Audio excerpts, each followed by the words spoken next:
Colleagues, can we settle down, please? Can we please settle down? I'm not trying to be funny. Can we please settle down, colleagues?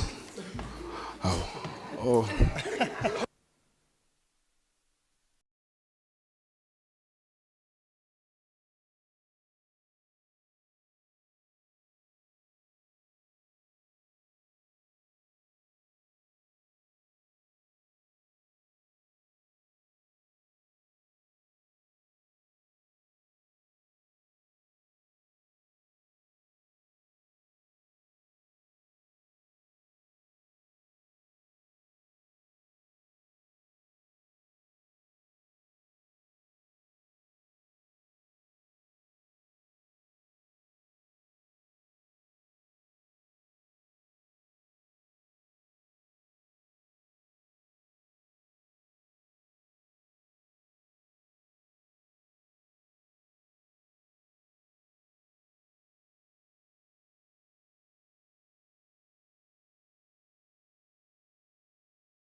We'll wait for you, Honorable Msezana, to finish.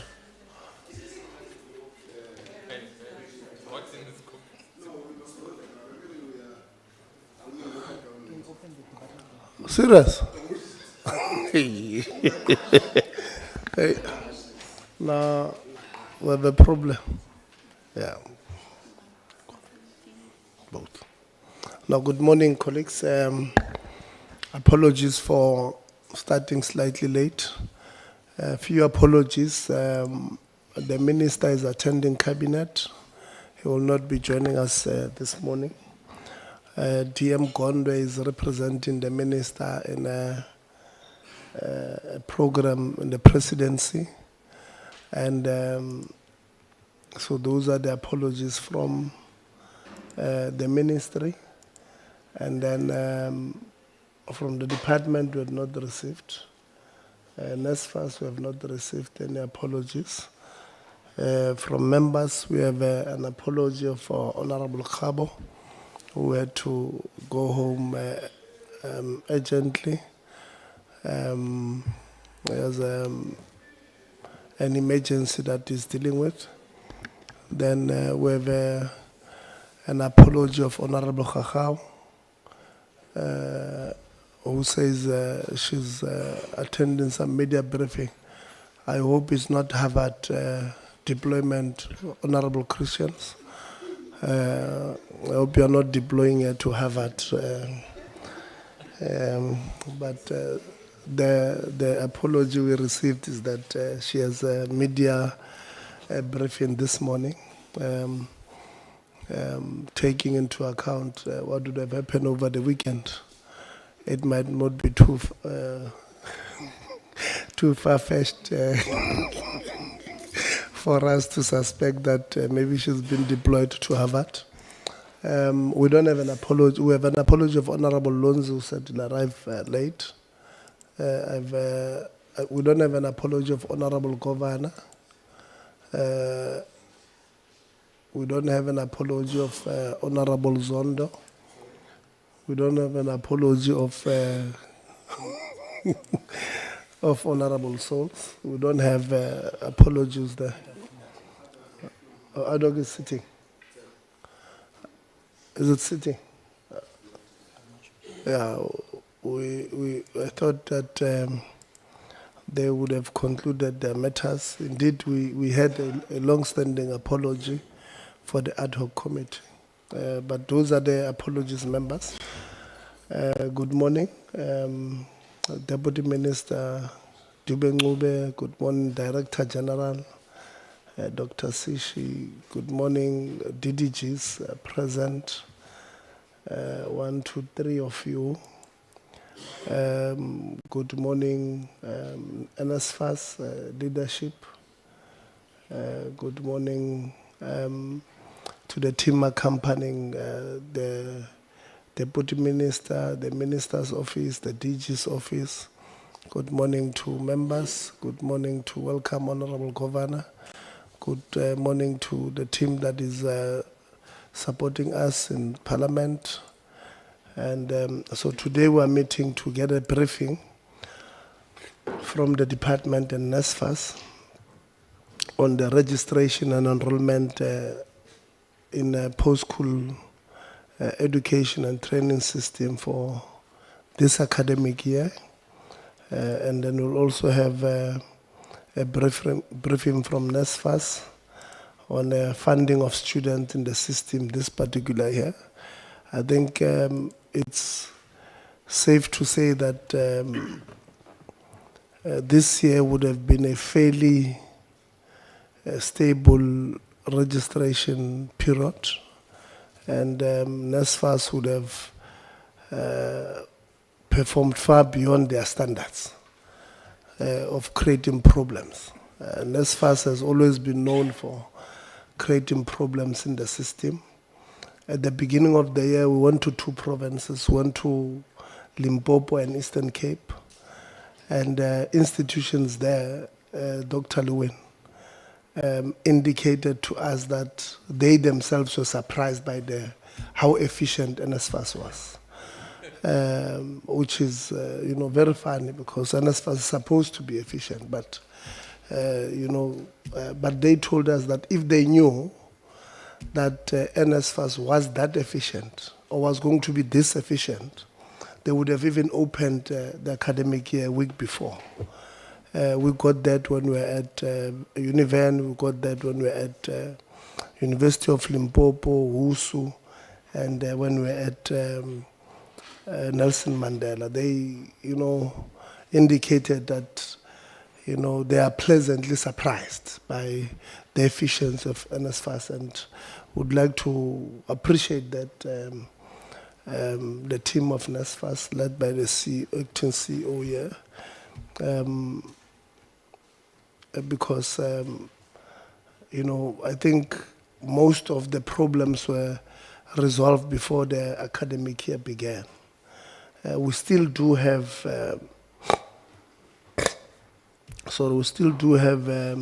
problems that still needs to be resolved. We would have received a few inquiries from students who their appeals have not been resolved, and we'll get a sense, acting COO, what is the problem as far as that is concerned. We have a huge problem of accommodation providers who still contact us on emails, on calls, indicating that they've not been paid, and we'd like to get a feedback. That the last time we met with yourselves, the committee would have indicated that it makes no sense to pay these accommodation providers through a third party, and would also like to get a feedback. How far are you with resolving that particular problem? And then the President DG made very progressive pronouncement during the State of the Nation address, indicated that the issue of access to institutions must be addressed, indicated that there's given an instruction to the Minister of Higher Education, Honorable Manamela, and the Minister of Finance to resolve the problem. And would like to hear from yourselves how far are we in making sure that the issue of access moving forward is going to be addressed, which includes access to institutions of higher learning, but also access to accommodation, because that hampers a lot of access to our people when they don't have accommodation. So that is why we have called you today. We are hoping that this briefing will also shed light, because when you put together what you call enrollment plans, they must respond to something.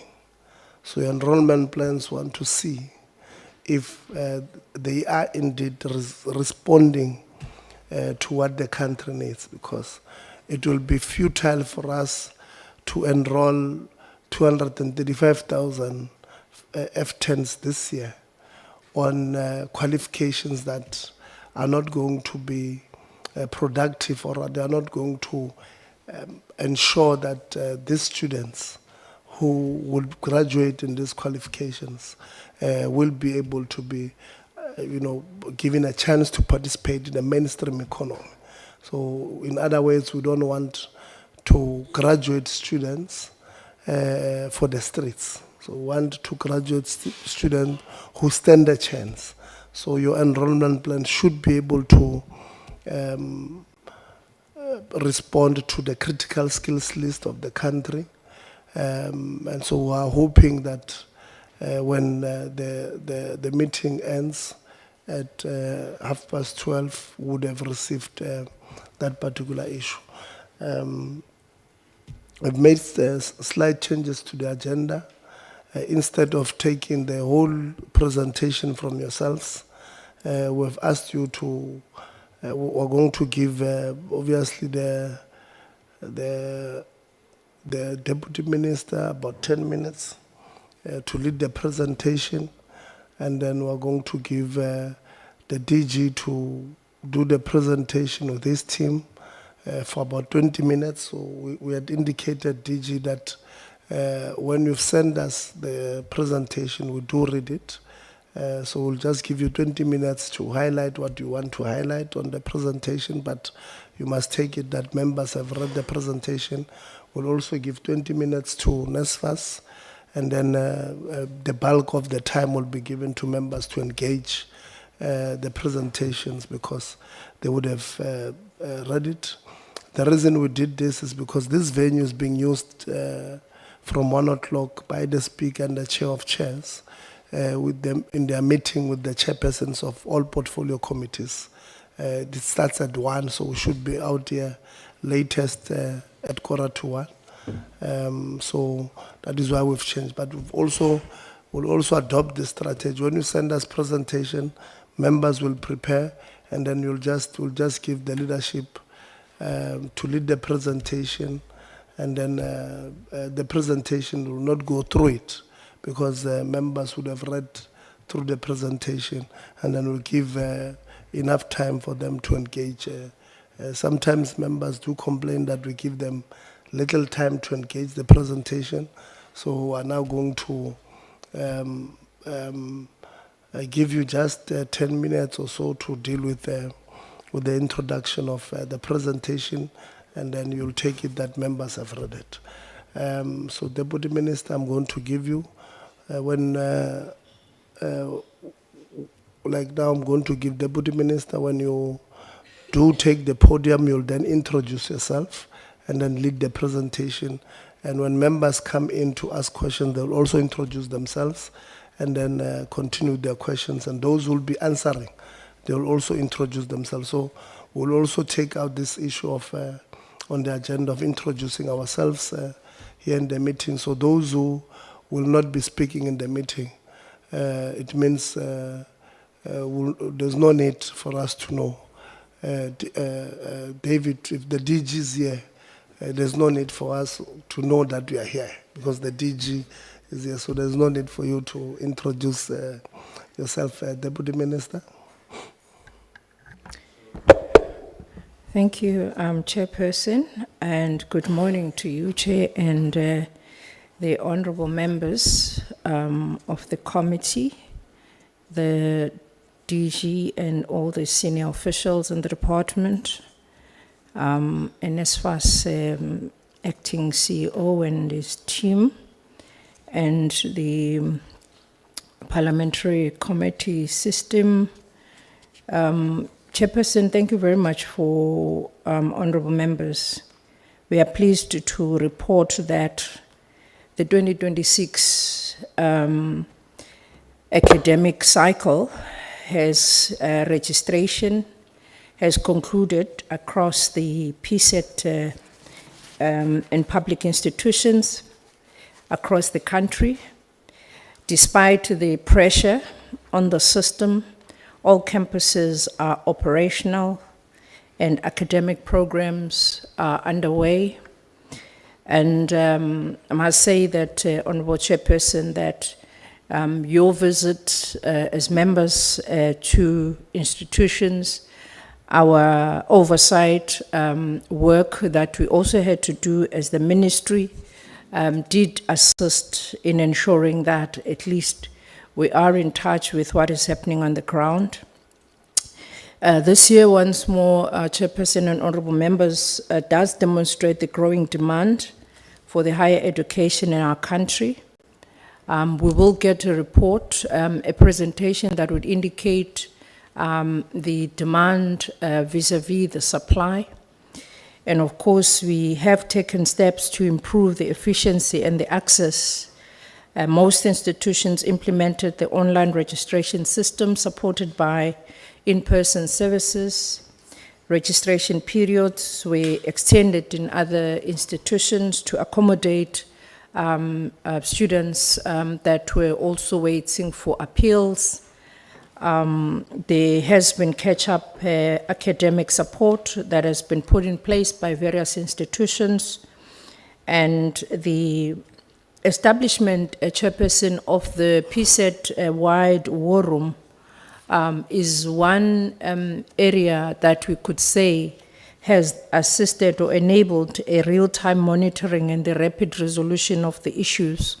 We had a war room that was established last year which included all stakeholders within the PSET system, including students, academics, and the department.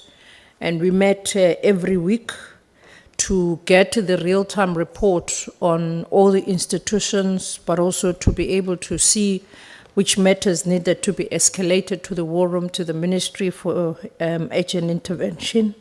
And we do believe that that really assisted with what we have seen happening around our country. We must say, honourable members, that the other issue is the NSFAS reorganizing itself. There was quite a lot of preparations that happened last year on NSFAS. The decentralization of and the accessibility of NSFAS within every institution in every province also assisted a lot in really bringing together all the stakeholders to be able to discuss and be able to attend to matters without matters having to boil to some unmanageable situations. We have held a number of good plans, even with students. And I think the tripartite agreement that was agreed between the students, the NSFAS and the institutions, which said that all the three must be involved in the accommodation of the students. And we do believe that that has assisted us a lot. I witnessed it myself when I was in Limpopo, where the students were actually telling me that they are involved in making sure that students do not go to accommodation that is not, suitable. They also were able to say if it's not up to standard or it doesn't meet the minimum requirements, no, it's not going to be used. And I really felt that we are really now getting grips with the situation when you can actually have students themselves, talking and indicating how confident they are of the system that is working. The chairperson, the meeting between the minister and the Minister of Finance, Treasury has happened, the initial meeting, and we've actually even had the meeting about the new university, honourable members.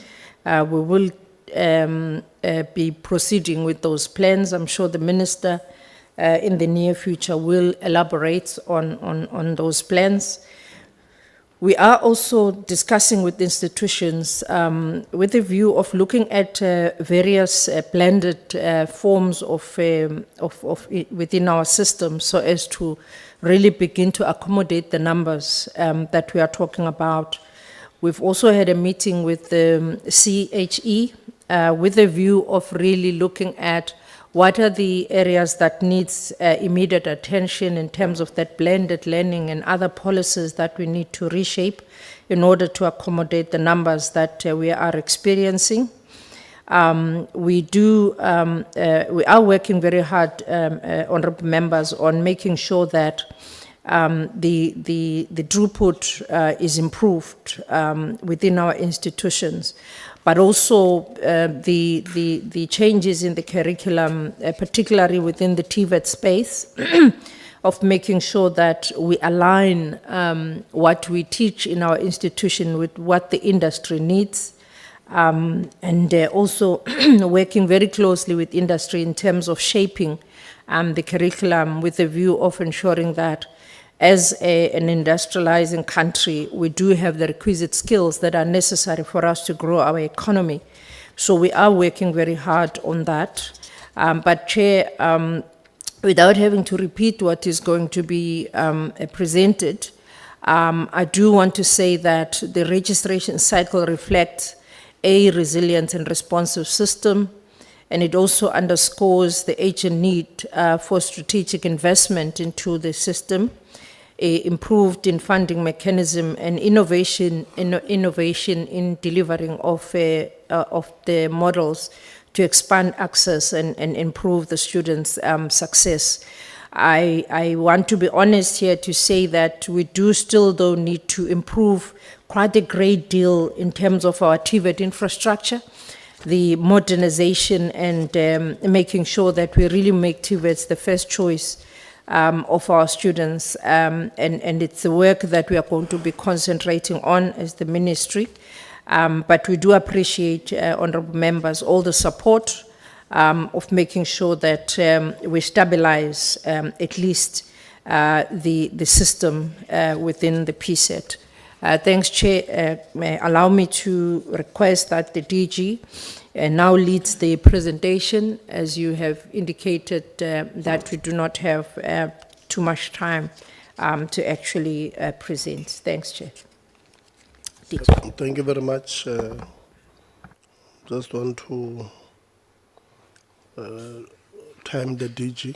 DG, you have 20 minutes.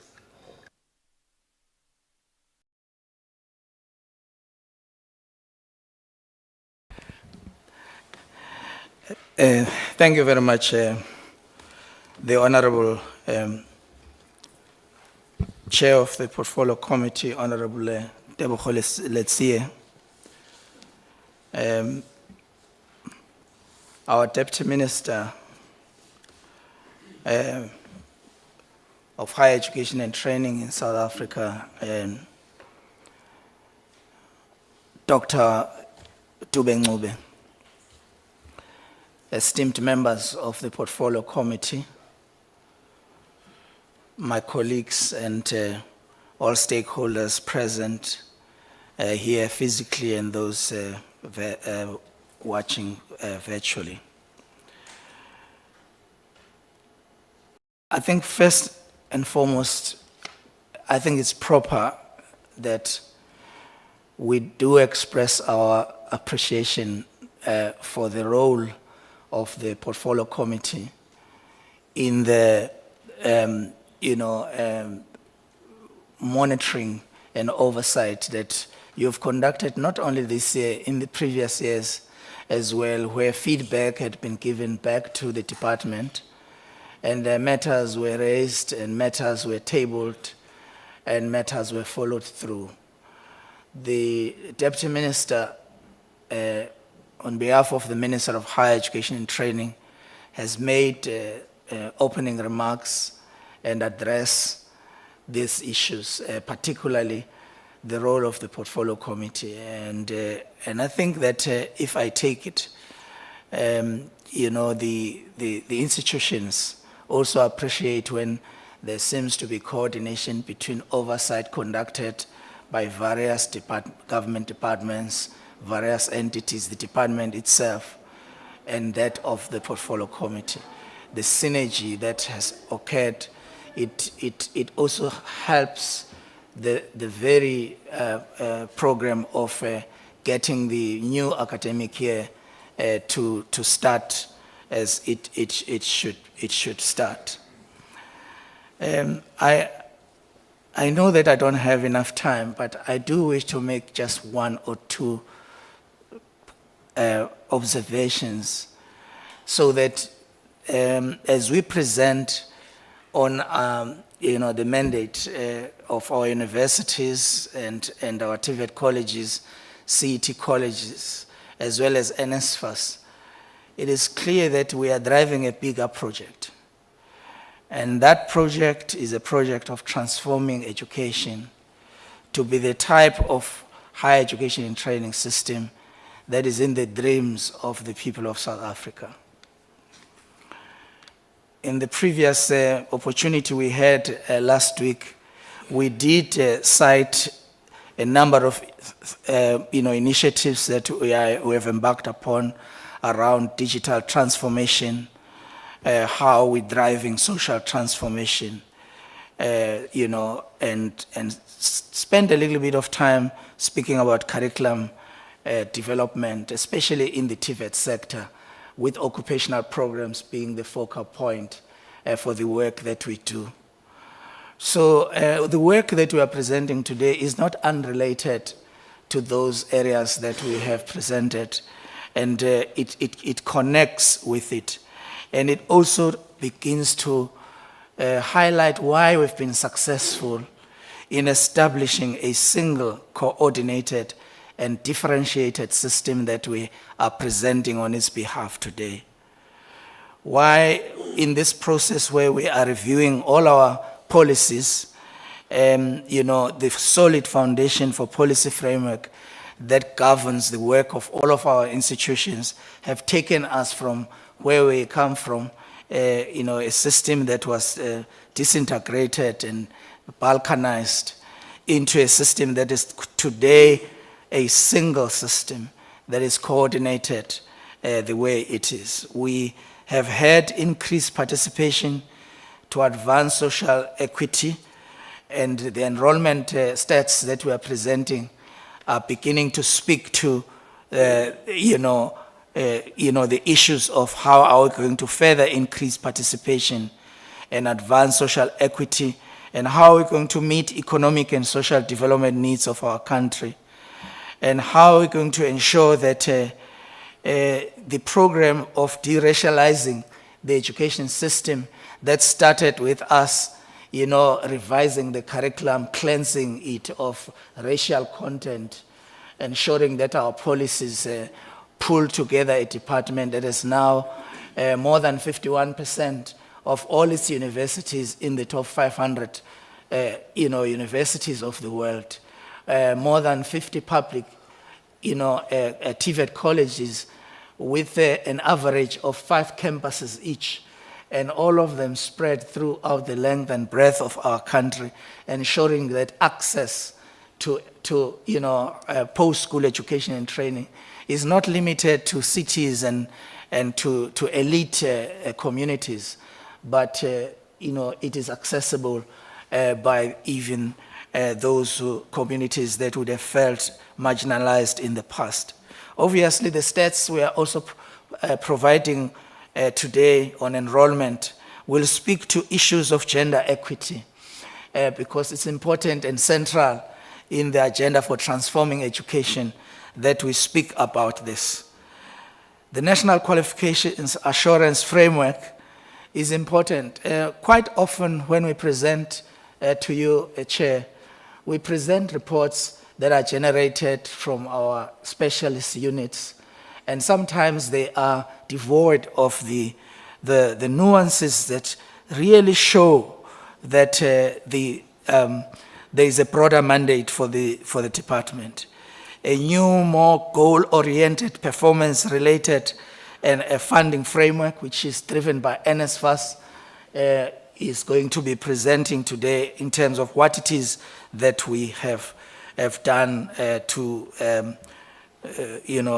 improve the work that we are doing in providing access to many, particularly poor and working class communities. The constitutional provision for private higher education and training, the higher quality graduates that we are providing, it's work in progress, and we would like to see this continuing, and we wish to ensure that this work continues as the Minister has presented. I wish to conclude as I call upon the DDGs to zoom into the areas, not more than 5 minutes each, up to 5 minutes, it could be less, just to capture the essence of our presentation without further waste of time. But I do need to say that when it comes to the TVET programs, Chair, our posture is deliberate. Our posture is reform-driven, and it is accountability-focused. We are not merely, preparing for another academic year. We are consolidating governance. We are strengthening institutional credibility. We are improving the quality of teaching and learning and student support across the system. We are ensuring that there is seamlessness between CET colleges, universities, and our colleges. We are approaching 2026 with clarity of purpose, with a firm commitment of restoring confidence in the TVET sector. The department appears before this committee fully cognizant of its constitutional and legislative responsibility to ensure that the TVET sector delivers credible, quality and timely outcomes. We do so not to present an idealized account, but to provide a frank and accountable assessment of the system, acknowledging the work of our portfolio committee and how that work feeds into the work of the department, and how this translates into the results that we see in the outcomes that see the quality graduates that we are producing in some of the areas that are key in the economy of our country. It is important, as we present this short outline, that we also indicate corrective actions that are currently underway in ensuring that where we've picked up issues, we deal with it. In the presentation, we might not get to the point where we get to the nuances that speak to each and every institution we've visited. I had an opportunity to be part of the oversight meetings of the portfolio committee.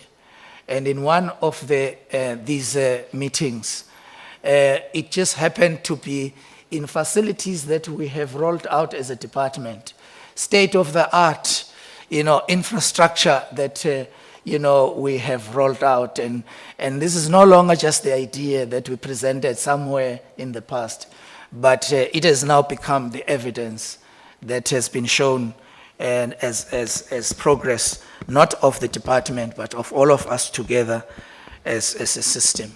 I'm going to call upon Professor Thandi Lewin to take a few minutes, followed by DDG Zungu and DDG Fuchane, and then Mr. Wasim Karim will present on behalf of NSFAS. Because our presentation is coherent, it presents a cogent,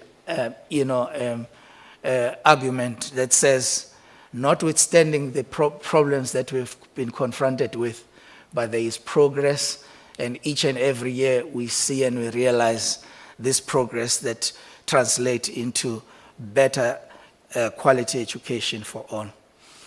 Professor. Thanks, DG. Good morning, Honourable Deputy Minister, DG colleagues, Honourable members, Honourable Chair. This is an important meeting for us to reflect on the registration period 2026.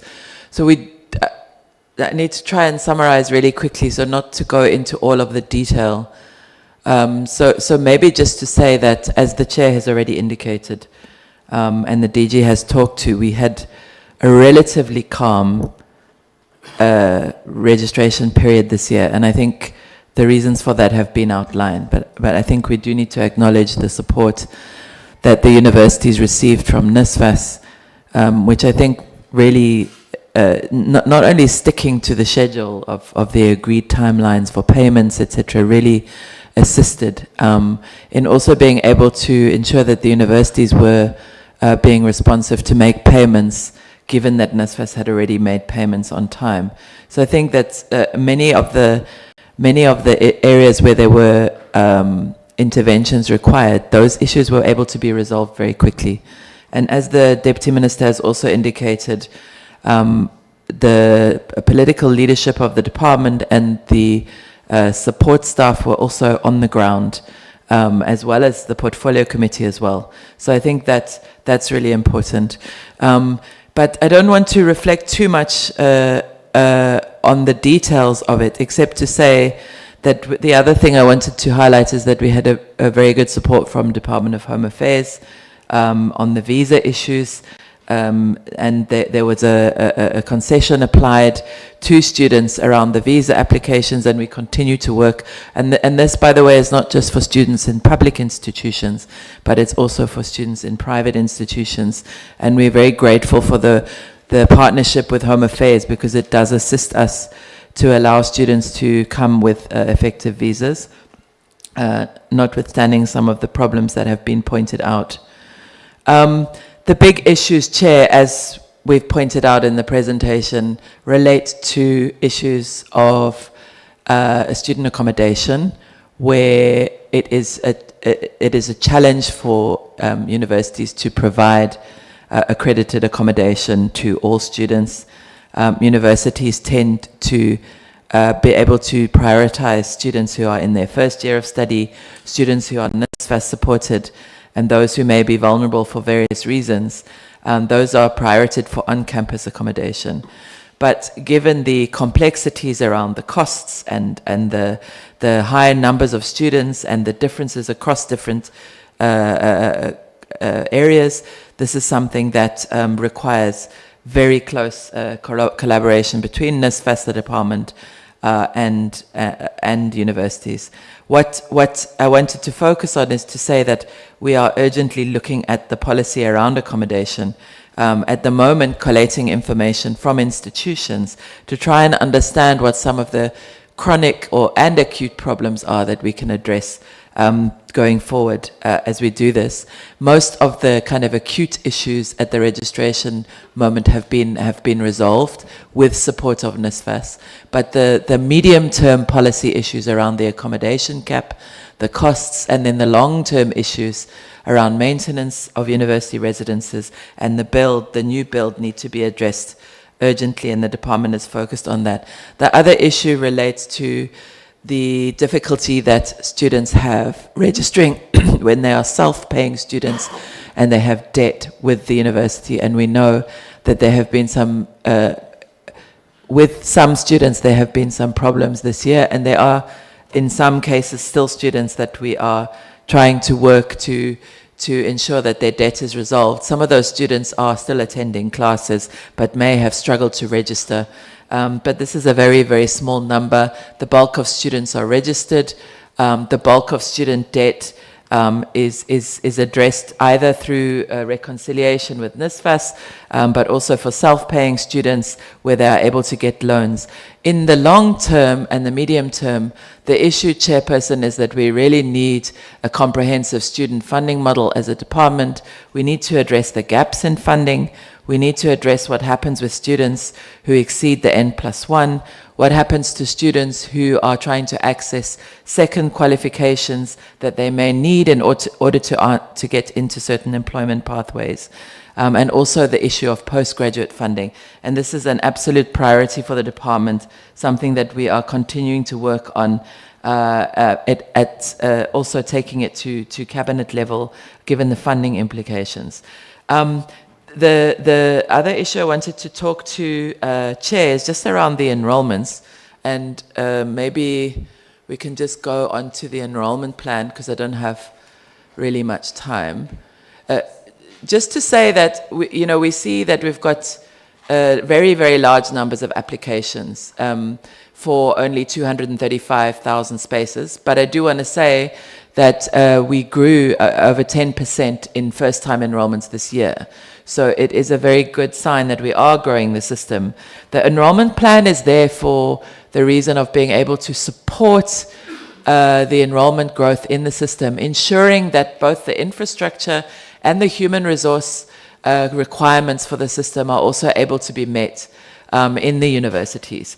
And so that the core funding that we provide to universities, and universities are all, and to varying extents, but all very dependent on the state subsidy for supporting their core operations, that we are able to really grow institutions at the rate that ensures we are also providing students with a quality education. And the quality education is about graduating students who then, Chair, as you correctly say, need a chance in the labour market and in the world of work. So supported by a number of other programs, we are working on enrollments. We do, as the Deputy Minister also indicated, have plans around new institutions and growth on the infrastructure side and on the faculty side. We are looking at issues of digitization and how that could support growth in enrollments.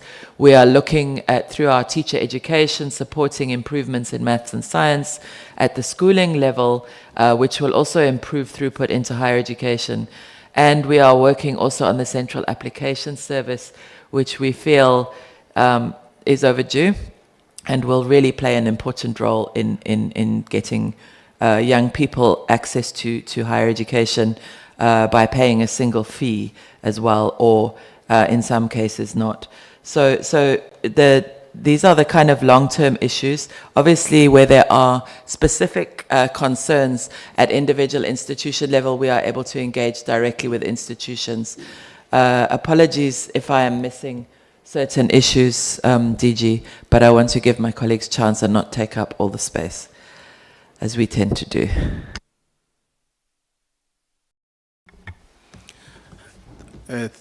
Thank you very much, DG, and greetings, Honorable Chair and Honorable Members, and Honorable Deputy Minister and colleagues.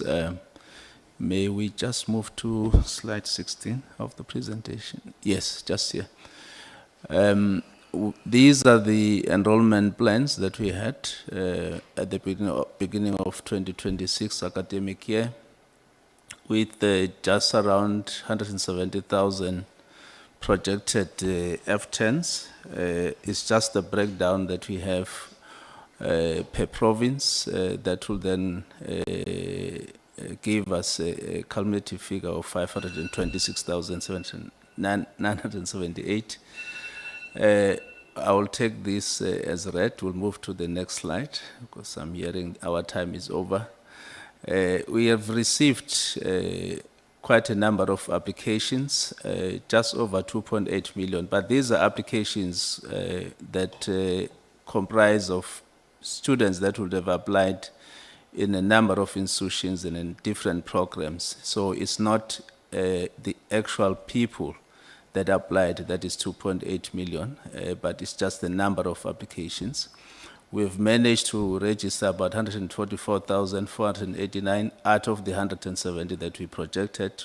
We still have another trimester and the semester for the remainder of the year. It means we should be in a position to achieve the projected 170,000. In total, we have 458,828 students across programs that are registered for now. We can move to the next slide. In terms of some of the challenges that we encountered by institutions was around the issue of the release of the results. I will just want to correct the fourth bullet there.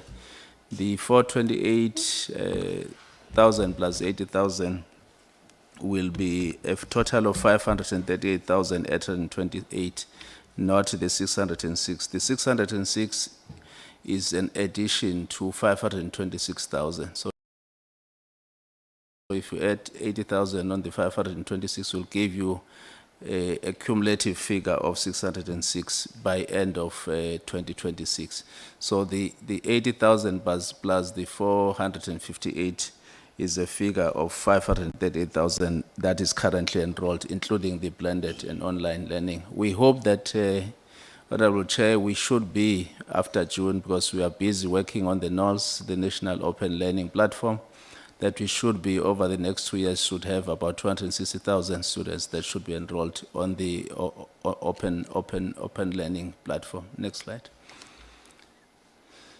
It's just the highlight of what we have discovered in terms of the running of the examinations. That 31 centers were found to have some irregularities. We have since addressed those issues through the MOPA process that commenced around 28th of January. We concluded the process within a month. By the 28th of February, we were able to release all the results. The last final results of the MOPA process was released on the 20th of March.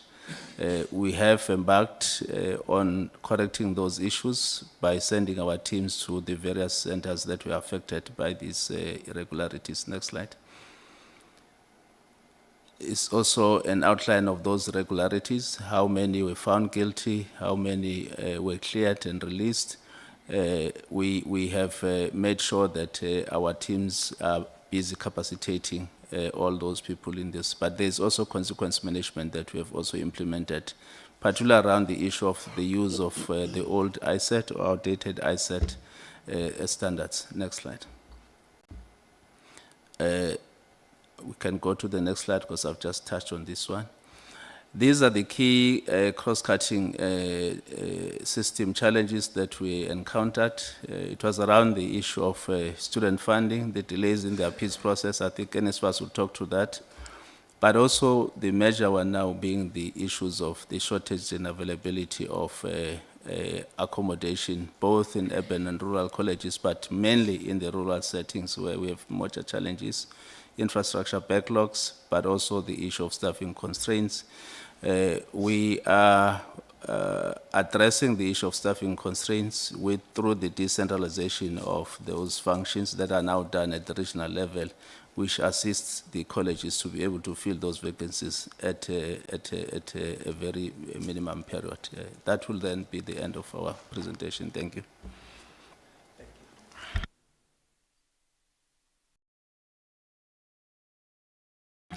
Thank you very much, DG. Good morning, Honorable DM, Honorable Chairperson of the Portfolio Committee, and Honorable members of the Portfolio Committee. If you go straight to the next slide, the community colleges opened on the 14th of January. They open at the same time as the Department of Basic Education schools, and on opening, a team from the branch went out to selected centers to provide mainly a support, but also to monitor the start of the academic year. I must indicate that overall, next slide, from that day up until today, the sector has been stable. Applications and registrations have commenced and they've gone very well. Teaching and learning has also commenced. There were disruptions in Limpopo, and that was due to the floods. Disruptions to teaching and learning. So some of the centers could not commence at the same time as when the colleges were opening. And aligned with the DBE circulars on the closing of those schools, those centers also had to close. I'm pleased to report, Honorable Chair and Honorable Members, that those centers have subsequently reopened and teaching and learning is continuing. Sadly, a student of Gauteng Community College committed suicide. This was not related to the college, but the college did offer counseling support to the family. Also, even more sadly, we had an unfortunate incident of a student who was raped at one of the centers of Gauteng City College, and that student was also supported with counseling. Higher Health is assisting us in this regard. The literacy programs, GTC, senior certificate, occupational programs, and non-formal programs, these are the programs on offer this year. The next table, in the next slide, indicates per college the target for this year and what has been the preliminary enrollments. This is what has been reported by institutions, by colleges thus far.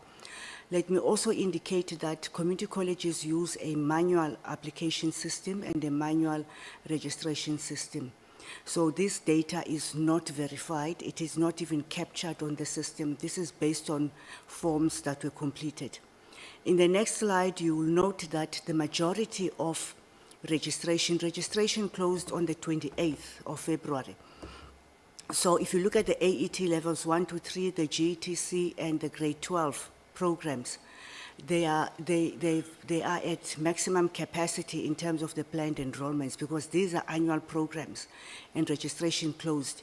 The non-formal programs and occupational programs, registration will continue throughout the year as these are short courses. We are continuing with stabilizing the sector to make sure that it continues to be stable for the rest of this academic year and prepare for the next academic year. This relates to the partnership we have with Centec and ICASA on ICT infrastructure. We've also working with the service provider for the development of a data system architecture for the colleges, as they don't have a student information management system. We are also planning on having an introductory workshop for SRCs. SRCs are already in place in colleges, and colleges are conducting workshops. We are going to do a national workshop, and of course also the rebranding of the sector. Thank you very much, Chairperson.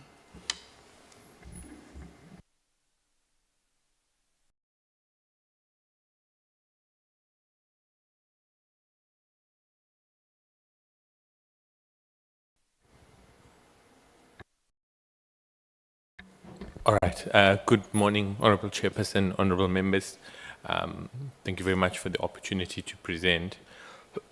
Let me start, Chairperson, by just expressing really consideration for the kind words at the opening. I don't think we would have really got to this point if it wasn't for the intervention of the Portfolio Committee and the department. As Chair has correctly indicated, things are better, but they are not perfect. And we'll touch on some of those issues during the presentation. I'll just try and spend 4 minutes on each of it, so we cover the length and breadth of the presentation. I think really our strategy for the 2026 academic year, after our planning session with the Portfolio Committee last year, was to have a very thorough academic timetable and to stick to that timetable. So to make commitments to the sector, understanding that we function within an ecosystem and that there were many dependencies. And I think from our perspective, we are quite pleased that we were able to fulfill all of our commitments to the sector. I think one of the things that worked well was having the majority of funding decisions for first-time entering students published before the release of the matric results, so that students knew where they stood as they received their results, and once they were accepted at institutions, registration was fairly seamless for them.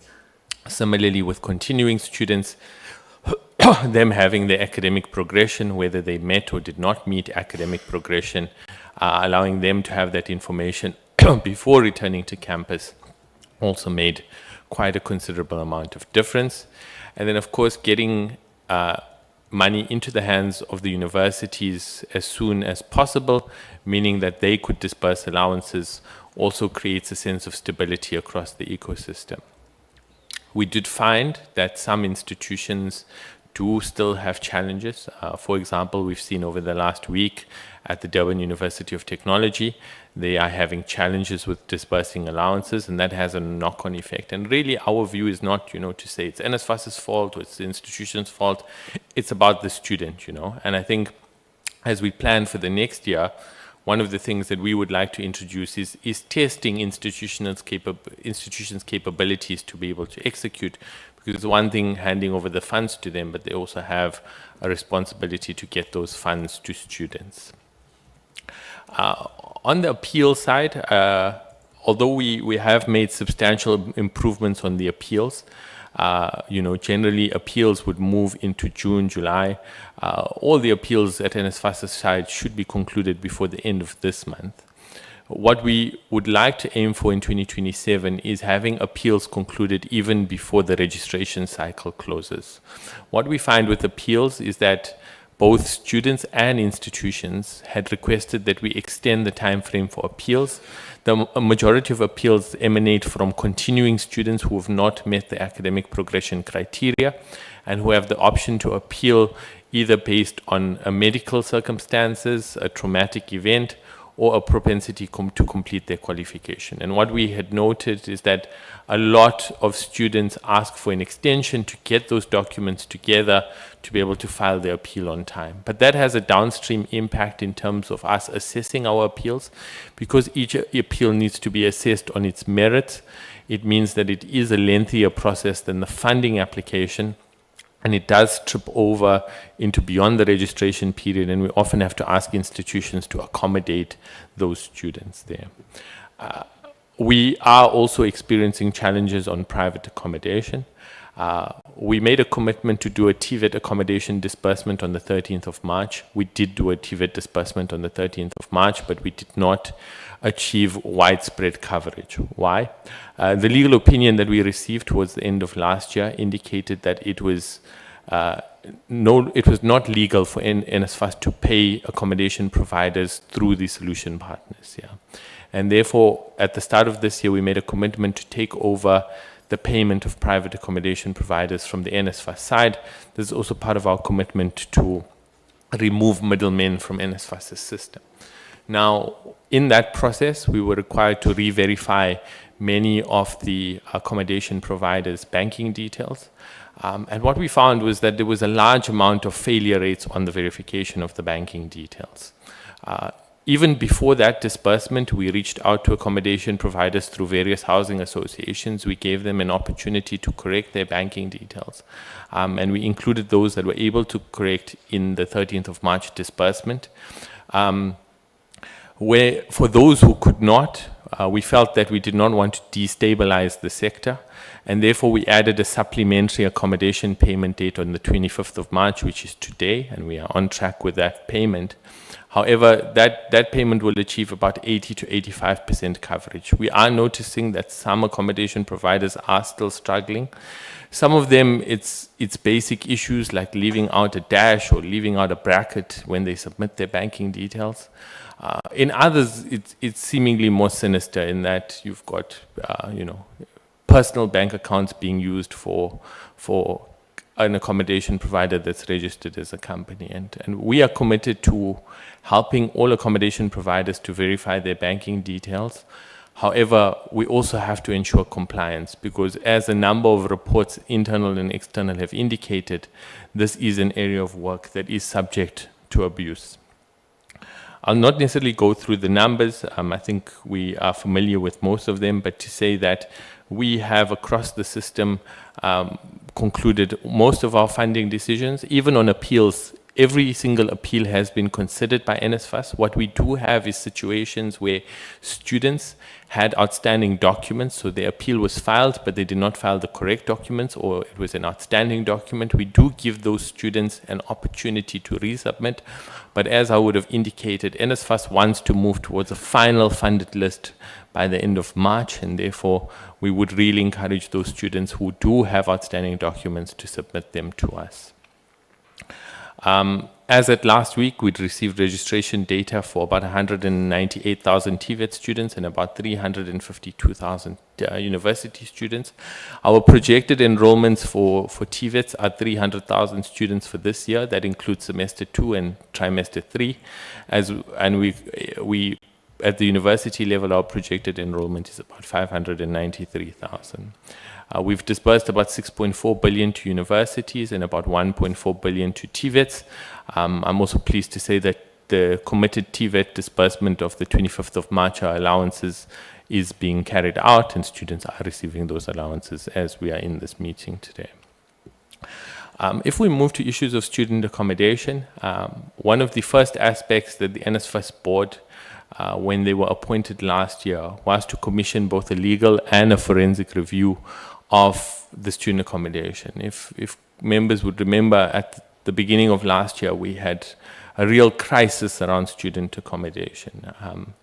The legal review was carried out by Edward Nathan Sonnenbergs, and they advised NSFAS that the legal review of the procurement process in respect of the appointment of the solution partners to develop an online system, that they would advise us in terms of our statutory mandate under the NSFAS Act, the enforcement of the service level agreements, and NSFAS's readiness to assume disbursement obligations. NSFAS's legal review identified irregularities in the procurement process, which led to the appointment of the solution providers. However, at the time, the advice was provided to NSFAS that we lacked the internal systems and the personnel capacity to assume the SP's functions to disperse the allowances. In these circumstances, ENS advised NSFAS to develop the required internal capacity before prematurely terminating or suspending the service level agreements between NSFAS and each of the solution partners. This approach would avoid disruptions to student accommodation which could adversely affect students' learning. On NSFAS's statutory mandate in respect of student accommodation, ENS advised that the NSFAS Act empowers it to impose accreditation-related conditions on accommodation providers, prescribe conditions on the accommodation in which NSFAS students may reside, and determine the financial allocation for the accommodation allowance. NSFAS's powers do not conflict with public universities' accreditation powers under the minimum norms and standards, or the Department of Higher Education's regulation of student accommodation. The DHET and public universities remain responsible for accrediting accommodations for students generally, including those who are not funded by NSFAS. NSFAS has built the capacity to take over the disbursement of accommodation allowances and to restructure the disbursement process. I want to say, Chairperson, that we are committed to removing middlemen from the system, and we are in the process moving on from building the payment capacity, building the technological capacity, as well as the human resource capacity, so we move towards the termination of problematic middleman contracts. I think DM has touched on how the guidance that we issued for 2026, and I think it's also important to recognize that even in the hybrid model where NSFAS manages accommodation and in some cases institutions, even where institutions are managing, it is not perfect. And we have seen instances where students are left outside, and I think the mechanism of oversight, even on institutions who are managing accommodation independently, needs to be much stronger going forward. In 2204-25, and I really must express my sincere gratitude to the team that acted during 25 for the interventions in place. We conducted significant mop-up payments of 37 million and 97 million for 24 and 25. We also are committed that there may have been APs who fell through the cracks, and we are committed to paying all valid claims should they come through. Our intention was to ensure that we allowed our first disbursements for 2026 to go out, and then we will consider historical claims for accommodation providers. I think some of the emerging risks, Chairperson, that we see in the accommodation sector is that private housing associations are established ad hoc with no framework or legislation. They often seem to hold the student accommodation process to ransom. It is illegal to take a student and evict them at your will if you want to. I don't doubt the fact that NSFAS has to do better, perhaps around payments and things like that, but there's no right that any landlord has to evict a student without due process, yeah? And we're going to come down hard on those accommodation providers which act in such a fashion. We're also seeing oversupply in certain areas of the country. At the start of the year, we had many issues of contestation and grabbing of students between accommodation providers to the point where we often have to get law enforcement involved. Pressure for annual increments. Of course, we understand where accommodation providers come from. Municipal rates go up, costs of utilities go up. So that is becoming quite a stress on the budget as well. I've mentioned institutions having their own challenges in managing accommodation. Institution residences which are not graded, often leading to overclaims. We do need to take long-term strategic decision-making about where the private accommodation resides at NSFAS or institutions. I think nobody doubts the fact that we need to build capacity for this function, but where does the capacity lie? Should it lie at NSFAS or should it lie at the institutions? Apologies. On the regionalization side, I think during the registration period, NSFAS deployed temporary staff members to institutions, but it is our intention to make that permanent capacity going into the 2027 academic year. Of course, it is an anomaly, Chairperson, that the NSFAS head office has been located in Cape Town. It makes it quite difficult for us being that far away from the seat of government, which is in Tshwane.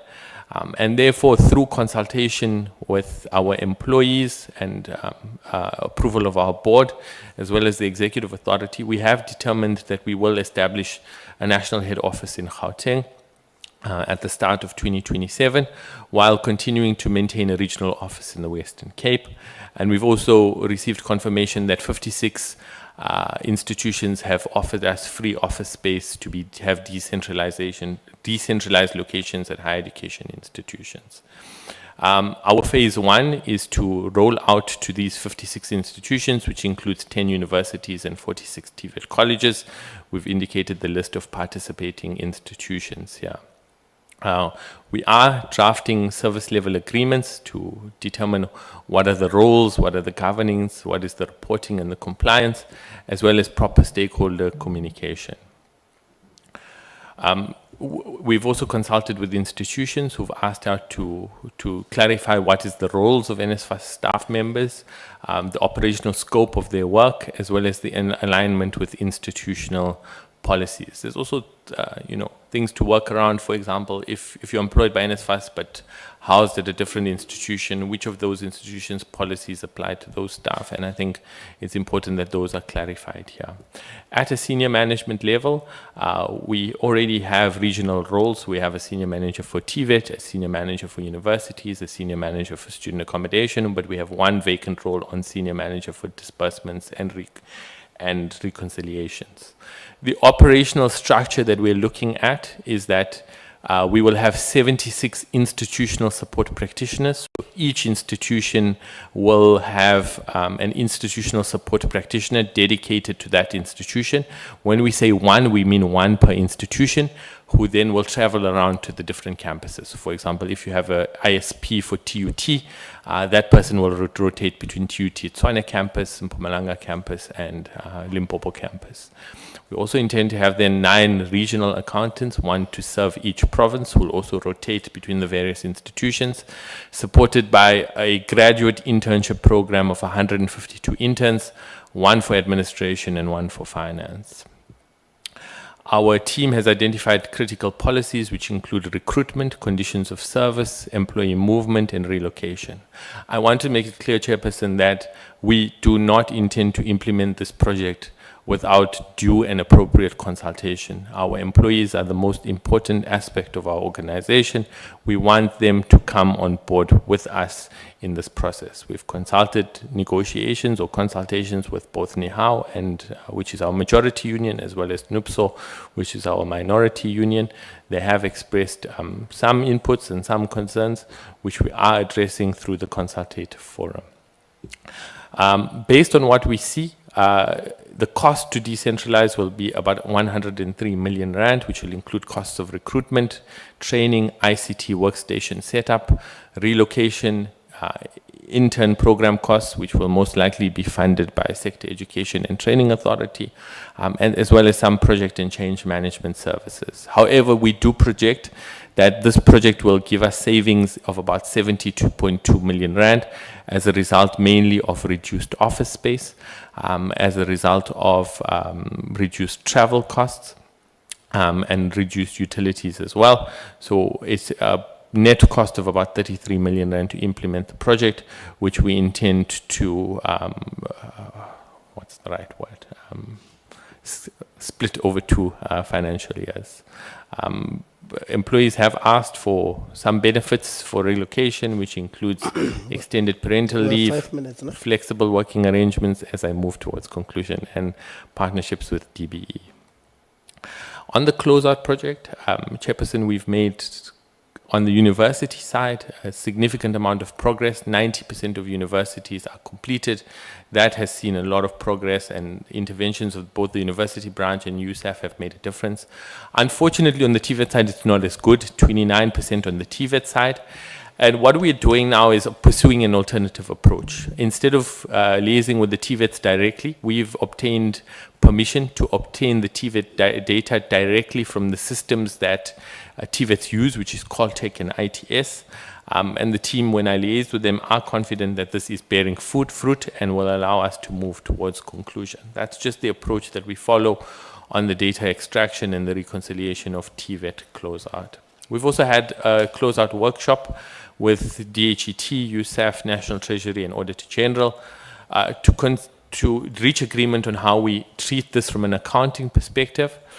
This affects our audit report quite considerably, as well as establish a course of action on the conclusion.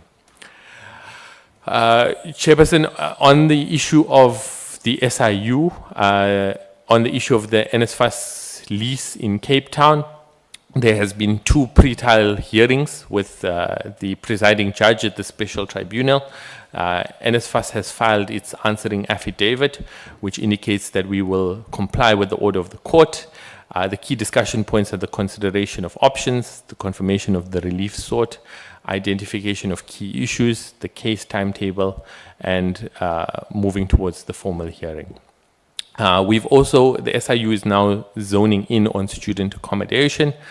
They will be analyzing data relating to the solution partners, reviewing the service level agreements, interrogating the databases, and they will also be supporting us on the national audit of all student accommodation.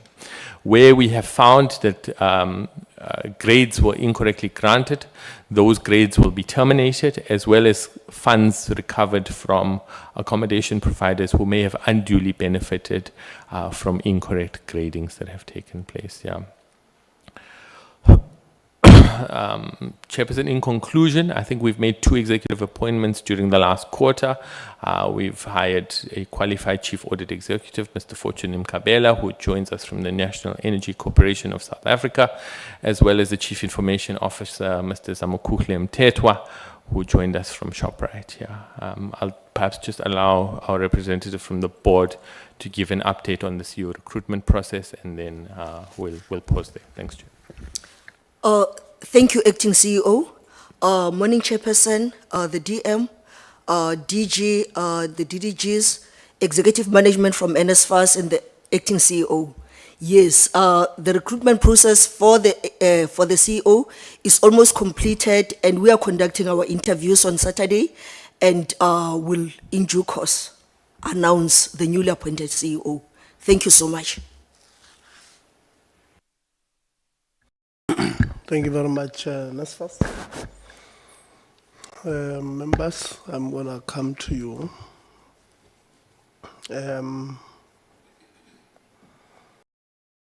Outer compiled a report, NSFAS. And in this report, they raise a few disturbing issues. One, firstly, is that they could not do a full investigation because of funding, that they did not have funding to do so. But from what they've done, or the investigations that they've done, Dr. Christians, is that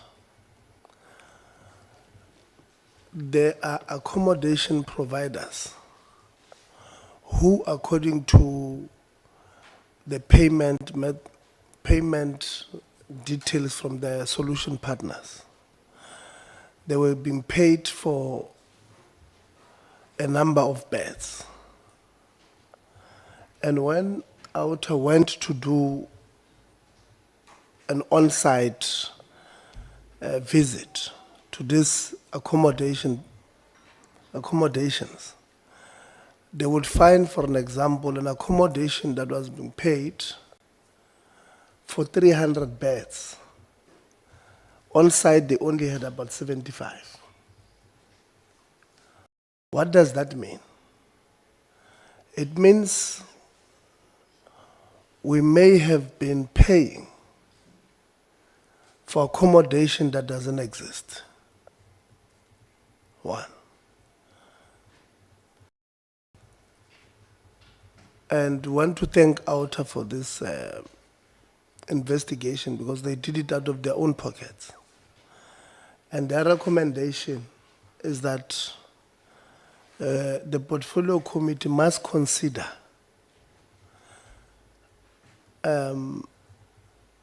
resolving that either the department or NSFAS itself, Deputy Minister, they must do a full forensic investigation. Because if we have been paying for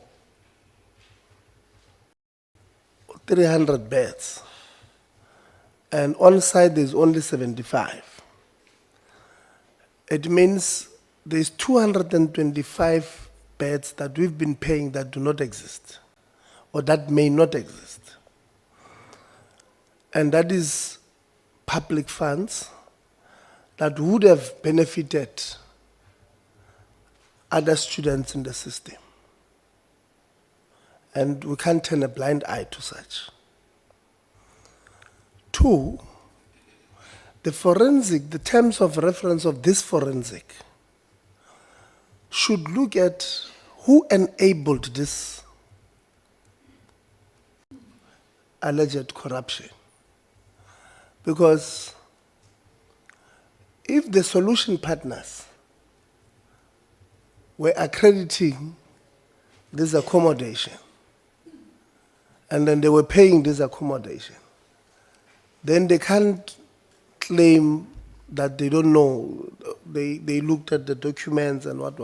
So it means they are complicit to this thing.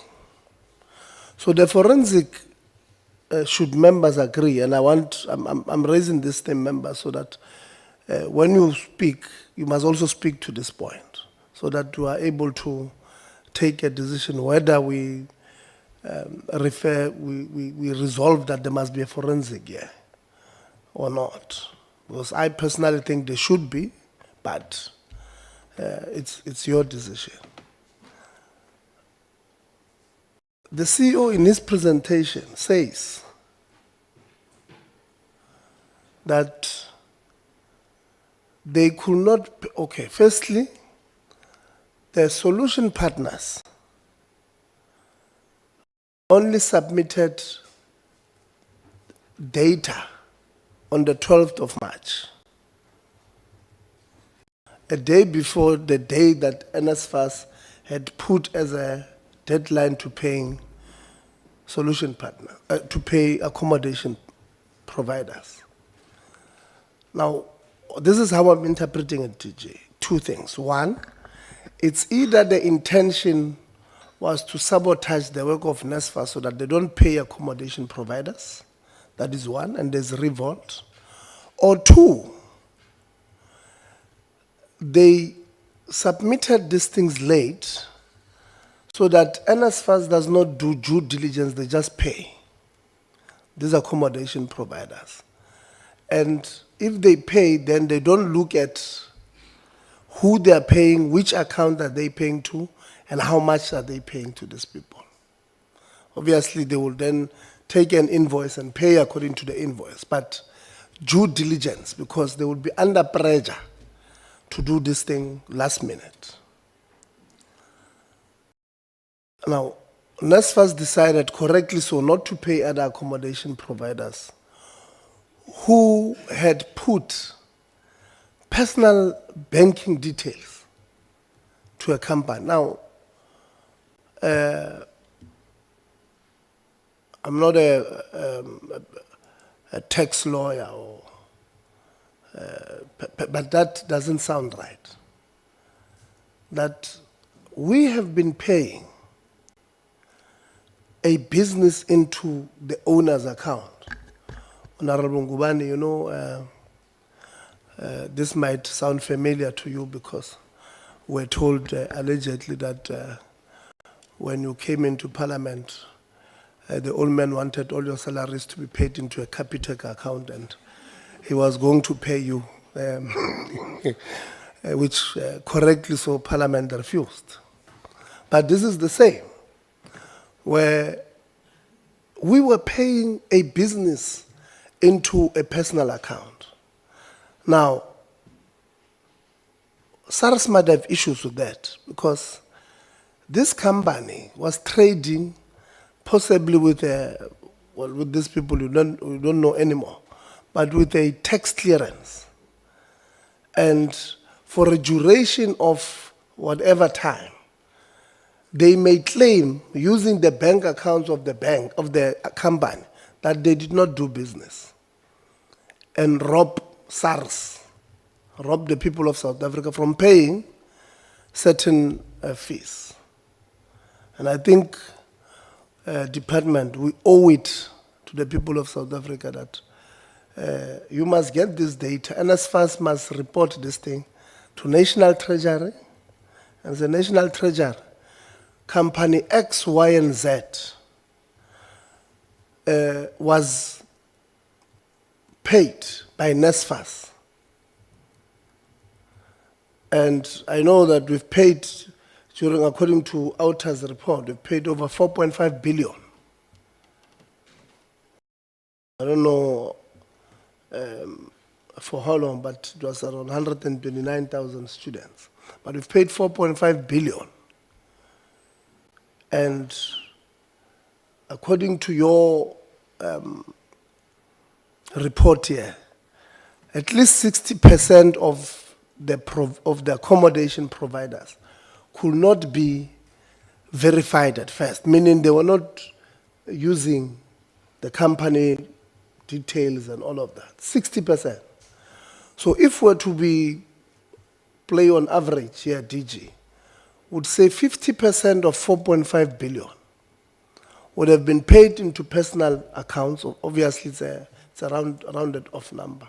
Some of them, like the CEO says, is because they did not include a comma and those small things. But if we're to be sensational, we'll say 60% of 4.5 billion was paid into people's bank accounts. And therefore robbing SARS of an opportunity to tax this 60% of 4.5 billion. And I think we owe it to the people of South Africa, CEO, and I'm also proposing members who must also speak to this point, the one that I'm proposing, that we resolve that the CEO must report this matter, these companies, to National Treasury, to report to SARS, to be investigated differently for tax fraud. These accommodation providers, CEO, one. Two, I'm proposing members that, based on the outer report, we then resolve that, and then you'll guide us, whether the department or NSFAS, but there must be a full-blown forensic investigation on who has paid how much for how many beds, and are those beds really existing? Because Outer says there's one instance where an accommodation provider was being paid for 300 beds, honorable loans. They were paid for 300 beds, but when Outer got there, they could only get 75 beds. So we might have been robbed or defrauded for 225 beds a month, every month, I don't know for how long, by this one provider that Outer has picked up. It might be more. And therefore, I want to suggest to you, as you come in now, to also suggest that there must be a forensic. You can decide whether it must be conducted by NSFAS or the department. You'll help us. But this forensic must have clear terms of reference to go look at these things, and then we'll take it from there. So apart from, I wanted to add that over and above the questions that you'll ask members. So it's 10:30, we have 2 hours, 1, 2, 3, 4, 5, 6, 7, 8, 2, 4, 6, 7, 8.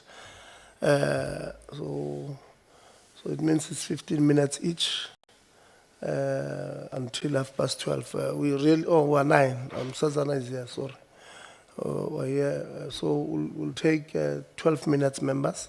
So I'll take it, Honorable Christians, you wanted to ask the NSFAS questions last week. I'll start with you. I'll come to you, Honorable Ngubane, Honorable Zondo, Honorable Governor, Honorable Lonzi, Honorable Souls, Honorable Msezana, and Honorable Low. So 12 minutes, Dr. Christians. Thank you very much, Chairperson. I might give you 2 minutes because last week I did say your questions must be directed to NSFAS, and so I'll give you 2 minutes extra for that. Thank you very much for that, Chairperson. Chairperson, I think in light of what you've just said now, I wanted to start with the appeals that I raised last week. But in light of what you just said now with regard to the outer report, I think I'm going to start with the accommodation question, because I do think that is very important with regard to governance, corruption within the system, and of course I think ultimately student safety, Chair. So with the presentation that we've seen today to the CEO of NSFAS and perhaps to DHET as well. So in your presentation, CEO, you've confirmed that there were procurement irregularities in the appointment of the accommodation solution partners, as you call them. And the problem is that you've also said you will continue to rely on the solution partners due to a lack of perceived internal capacity that you still have in NSFAS. So given these confirmed irregularities, including the outer report that the chairperson has raised at length now, why are these contracts then still in place at this stage? If I can just get an answer just to that. Thanks very much. It's because we're relying on the legal advice that we received in relation to those contracts. So part of the legal review, or the scope of the legal review, was to say, what is NSFAS's mandate around student accommodation? How do we deal with what are problematic intermediary contracts that are there? And what options does NSFAS have available to us? The legal review came back to say, yes, there are irregularities. We also asked the attorneys who were advising us to consult on a similar situation which we faced with the fintech companies. And they did that because, as you know, that matter was at one point sitting in 3 courts at the same time. So we wanted to follow an appropriate legal strategy. So the view from the legal was that initially we should take over the payment capacity, which we've done. We should then build the human resource capacity and the technological capacity. And we should then move to terminate those contracts, which remains our plan here. So we're acting on the advice of our attorneys. Thanks. Thank you very much. It seems that there is then progress on that. So what would you say, what is your timeline? Would it be this year for completion of that? So thanks, Dr. Christian. So ideally, we would not want the process to take longer than 12 months to build the requisite internal capacity to do that. We have scheduled a meeting between OUTA, ENS, and the SIU in about a week's time. One for OUTA to present its report to the SIU and to ENS, who are handling the forensic element of the investigation. But 2 is to consider our legal strategy in terms of termination. So I think at this point, there would be 2 potential legal strategies for termination. One is to use the clauses in the contract to be able to terminate, or alternatively for the SIU to pursue relief in the special tribunal to set aside and recover lost funds. Thanks.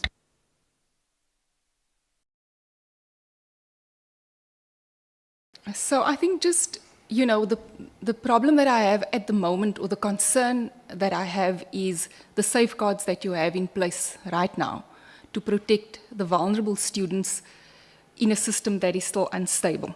Do you still perceive it to be relatively unstable? And what safeguards do you then have in place for those students while you are sorting out the legal issues?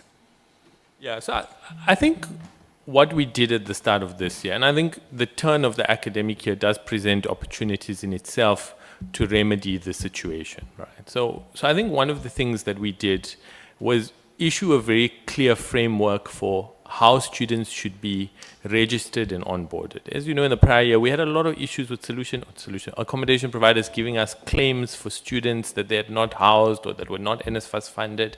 And we issued very clear guidance to say, this is how you check if an NSFAS student is funded, this is how you confirm their registration, these are how issues of student movement are dealt with here. I think the second thing we did, and DM mentioned it, is we handed a lot of the decision-making back to the institutions themselves. So we said, if you're a TVET college, you best understand your region, you best understand accommodation that's safe, that's not safe. We're not giving you sole decision-making power, but in consultation with NSFAS, determine the appropriate allocations of students here. Yeah? We do find that some conflicts do arise, so our approach is that institution accommodation as a state-owned asset should be filled first and capacitated first, and then we move to private accommodation. But what you'll find is that in some instances, institution accommodation is inhabitable, and we have to intervene, and we have to be able to say to colleges, you can't house an NSFAS student here. So I think that made a better outcome. And then if you look at our statistics of number of students who've applied for accommodation, against students which are onboarded in beds and those converted into leases and have registration data. Those tie up nicely with one another, which means you have some level of consistency of disbursements, which we didn't have in the prior year. In the prior year, what you had is a lot of students in accommodation, very few leases signed, accommodation that doesn't tie up to registration data. So in that way, I think there's been improvements. Is it eradicated? I would certainly say not here. You need a national audit on all 120,000 beds, because I can almost guarantee you that there was a lot of fraud, corruption, and bribery in the way accreditations were granted, and people need to be held accountable for that. Yeah, I do agree with you. From my time at the TVET sector already, and that was more than 15 years ago, it already started, you know, small scale at that time, but it has definitely grown. So, you know, I think my last question with regard to that, just for clarity's sake for all of us, does NSFAS plan to take over the entire verification process of accommodation, cutting out all middlemen, including universities? Or will universities still play a role in verification and onboarding of accommodation? Yeah, so on the middlemen question, we intend to eradicate all middlemen from the process, right? I think the question of where capacity should lie is a question that DHET needs to answer here. You know, whether it's managed by the institution and there's oversight by NSFAS and DHET, or whether it lies at NSFAS. What I can say is that when DHET ultimately takes that decision, it can't be an overnight process. At TVETs in particular, you need at least a 3-year transitional framework if you're going to build capacity at the TVET colleges to manage the function. I think there are pros and there are cons to each of those options. I think TVETs, with them being closer, and also this needs to be considered in the context of a decentralized NSFAS as well. Yeah? Because if you have NSFAS closer to institutions, perhaps better capacity already exists to manage student accommodation, but we'll take guidance from our line department on that matter. Thank you very much for that. I think that gives us a little bit of clarity, but I think, Chairperson, in terms of that, I think I do agree that there should be a forensic investigation into the accommodation. I think it's a long-term problem that institutions have been really suffering with, and I think it's time we try and see for a solution, a long-term solution for that. Having spoken about the decentralization, to the CEO again, so you've spoken about the head office and the decentralization of the Western Cape office. So just for clarity's sake, there will now be a head office in Gauteng. In terms of the processes and what exactly will be done at the regional office, which you said a regional office will remain in Cape Town, and a national head office in Gauteng, what processes will then be done at the two? What do you envision to be the process that will take place at these two? Yeah, so I think national office functions will look after everything relating to your back office functions. So your human resources, your ICT, your legal services, your corporate services will be a national office function, with decentralized offices looking at student funding, student support, and frontline services to students here. Why the maintenance of a regional office in the Western Cape? The national office will share functions between a head office in Gauteng and a regional office in the Western Cape.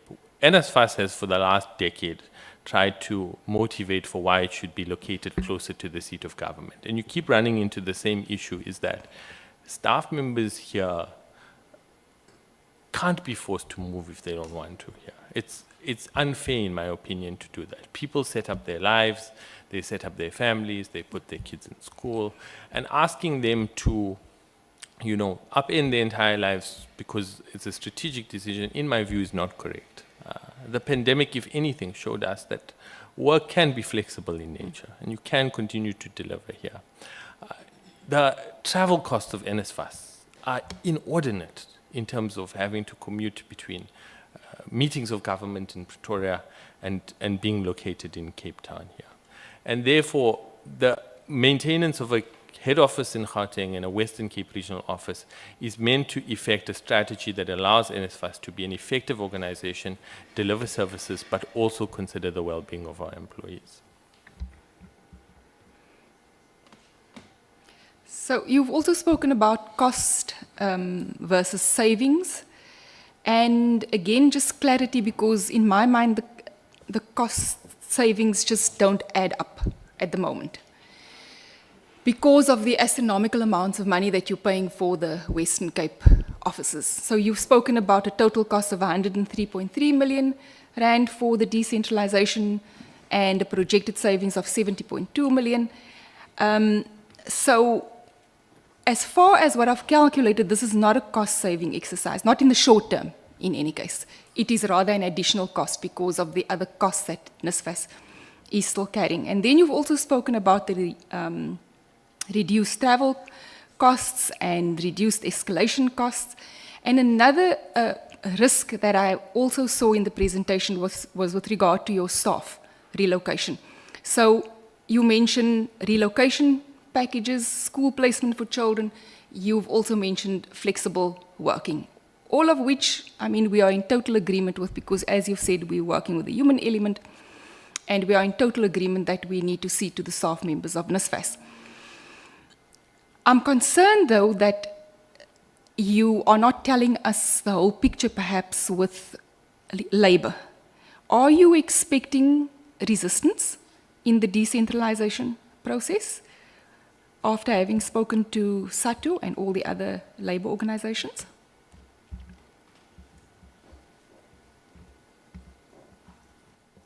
Thank you, CE. Morning, Chair and honorable members.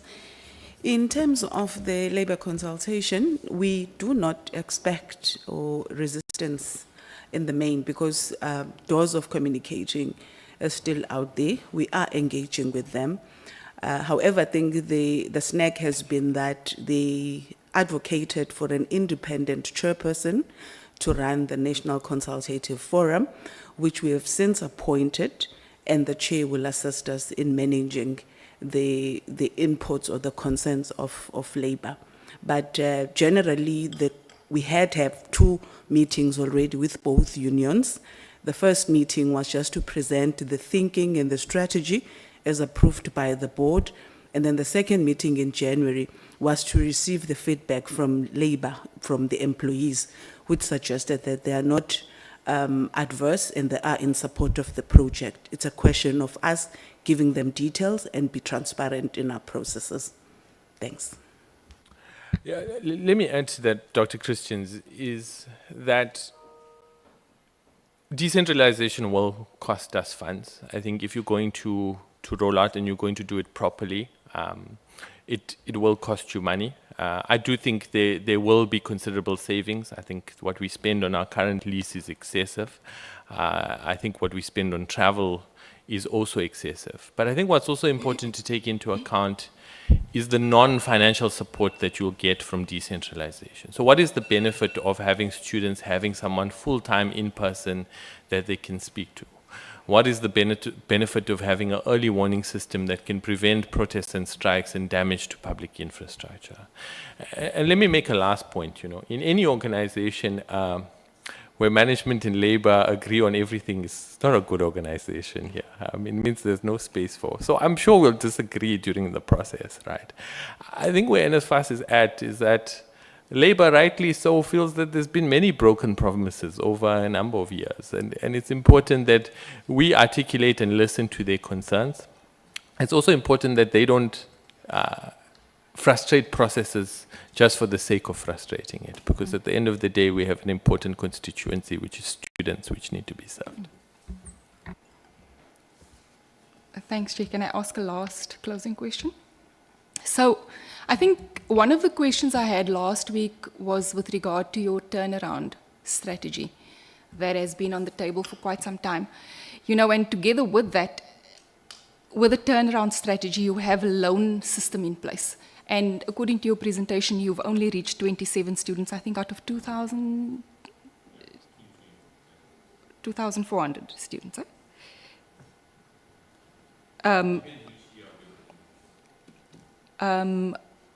this year, last year? What was your presentation on? So the numbers were very low. 2024, there were 24 loans dispersed. I think 2025 was in the, similar number, somewhere in the 20s. This year we have 1,500 approved applications, but it's still subject to policy criteria, which means that it has to be 70% STEM allocated here. So that 1,500 is not a final number. We'll have a final number by the 31st of March. Okay, so it is increasing, and that I think is a good sign.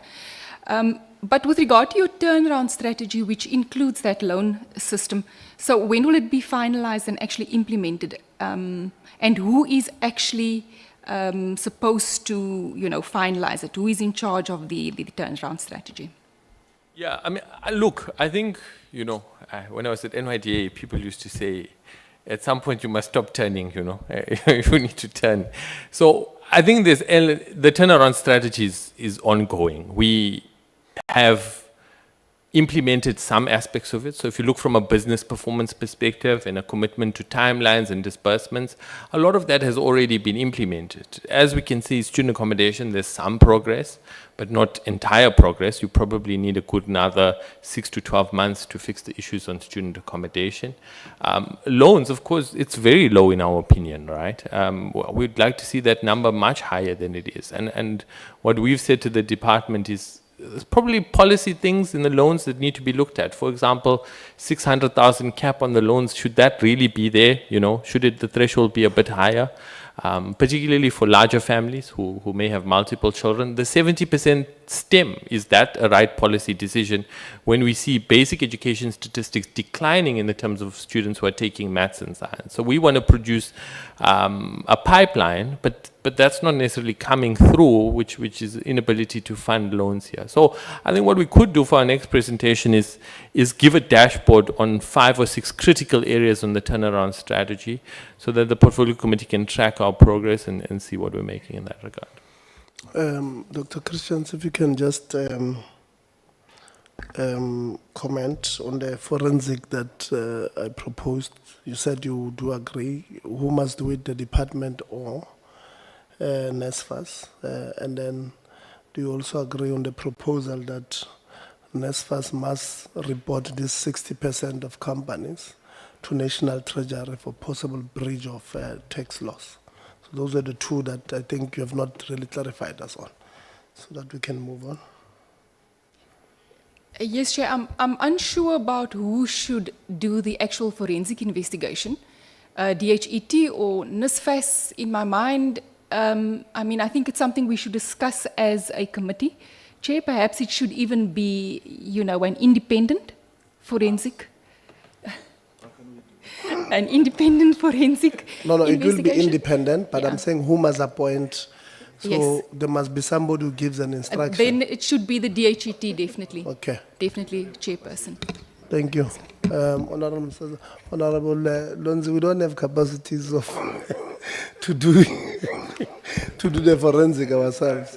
Yeah, even me. I You don't trust that? No. No, the department won't be doing it. The department will be appointing a reputable, independent forensic firm to look. When we write, the reason I'm asking this is because I must still write to the department after the meeting.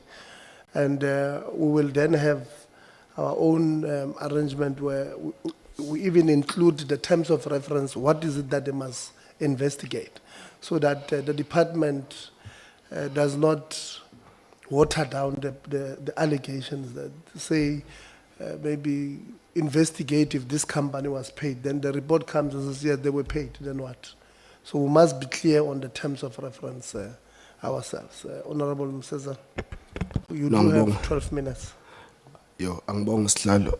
Yeah, i-department asiyithembe sihlalo kulezinto zama forensic investigations. Sihlalo angivele ngiqhube. Deputy Minister uzovula udalula ukuthi ama institutions of higher learning, ama academic processes ayaqhubeka. Well, awusho ukuthi smoothly but uthe ayaqhubeka across the country. Ngifuna ukukutshela ukuthi Deputy Minister at DHET there was protest from last week Wednesday. There were no classes Thursday and Friday. They have since migrated to online learning. There is a security company there called Cover Security that were pulling students, beating on harmless, defenseless students at DUT. Both their campuses in Durban and PMB had massive strikes from last week. Isizathu seyiteleka ukuthi iuniversity ayabanikezile abafundi ama allowances, and abafundi allege that all of them have not gotten book allowances. Back in our day in university, in the first tranche of allowances, you got your allowance and your book allowance. Khona babanikile ama allowances kodwa bathi abafundi ababanikezile ama book allowances. Ngeviki endlule futhi ngolesithathu Deputy Minister TVET College in Eastern Cape ngizokutshela manje ukuthi ibe campus Deputy Minister aba students adutshulwa lapha adutshulwa amaphoyisa kuthiwa awu9 nawo desesibhedlela angazi noma sephumile yini okusho ukuthi i process ye teaching and learning is not running smoothly. Izolo I'm not sure iqala izolo noma day before yesterday SCPUT the serious protest namhlanje ama classes kuthiwa wabe online until Friday. Now challenge with online classes Deputy Minister is that if you are a first year student ongakayitholi laptop onganawo ama data, you are disadvantaged. You are likely to fail your first modules or first assessments ngoba bakanama assessments njengamanje. These are but a few that I can mention now that have disruptions in terms of teaching and learning. So mhlambe bengafuna comment yakho Deputy Minister in terms of the smooth start of the academic year in as far as those are concerned, because you did not mention them in your opening. Mhlambe sengiqeda nje kule matter before you comment Deputy Minister. Abafundi base CPUT sebeze bayithathela isinqumo bengitshengisa usihlalo. Bathatha isinqumo bathi bona njengabafundi bamsuspend uvice chancellor wabo because akawamethile ama issues are. I think they are very progressive because indeed they are the largest stakeholder of the institution. So mabet this is the suspension of the vice chancellor kusha abafundi ngizokuthumelela nayo leyo DM so that I think it's issues that need your immediate attention. But finally on this matter DM before you come in, we are going to call for immediate investigation into the appointment of Cover Security in Durban University of Technology, because upon learning that they are pulling students and they are bouncers, they think there are in some clubs. Basha abafundi, the footage is doing rounds in social media that were also sent to us by students crying out for intervention. Ikora lapha isha abafundi azibona ukuthi ise university xa uthi sema clubini lapha eyibamba khona abantu abadakiwe. We'll need a full investigation into their appointment, because we are told that they were appointed due to proximity in that particular university. Igama le security company DM it Cover Security, Durban University of Technology. Please do comment on these issues that I've mentioned DM as ngiqhubekela phambili. Thank you, Honourable Member. Yes, the academic year has started, and there is peace in the institutions amid the few incidents that are there. DUT, Honourable Member, there is no protests. I was there on Thursday or Friday. When were we there? Friday. I was there on Friday. We spent the whole day there with the management and the students, asking what has happened. We do have a full report of what happened. The DUT did not load the allowance for students, and yet NSFAS this time had paid them. And I think by Friday, only 70 students had not been paid due to the university saying their bank accounts are not loading. I must say, though, that when we were there, they were supposed to have, by Friday, have loaded for next month's allowances. And I don't know whether they met the deadline. We then decided that this week, I'm sure the team will tell me, I said there must be a meeting with the management again this week, because in anticipation that we've seen now the problems, there are challenges in their systems, but also we want now certainty in terms of what is the problem really, because if it's clear that we might have solved the problem that we attended to with NSFAS and the university branch, but as I say that on Friday, they had not loaded 1,500 students. Now, I haven't got the update whether those students were loaded. So if they were not loaded, again, then we are anticipating that there will be challenges. But that's why I said there must be a meeting this week to make sure that we know and we are able to communicate with students upfront if there are going to be problems. I don't know about the security is the cover, but we will follow up on this when that meeting is taking place this week. As I said, that there's going to be a meeting with NSFAS and the DHET that will take place. There is, there is no NSFAS full-time staff, unfortunately, that is based there. However, there is a person that is dedicated to DUT and she's servicing DUT and which one?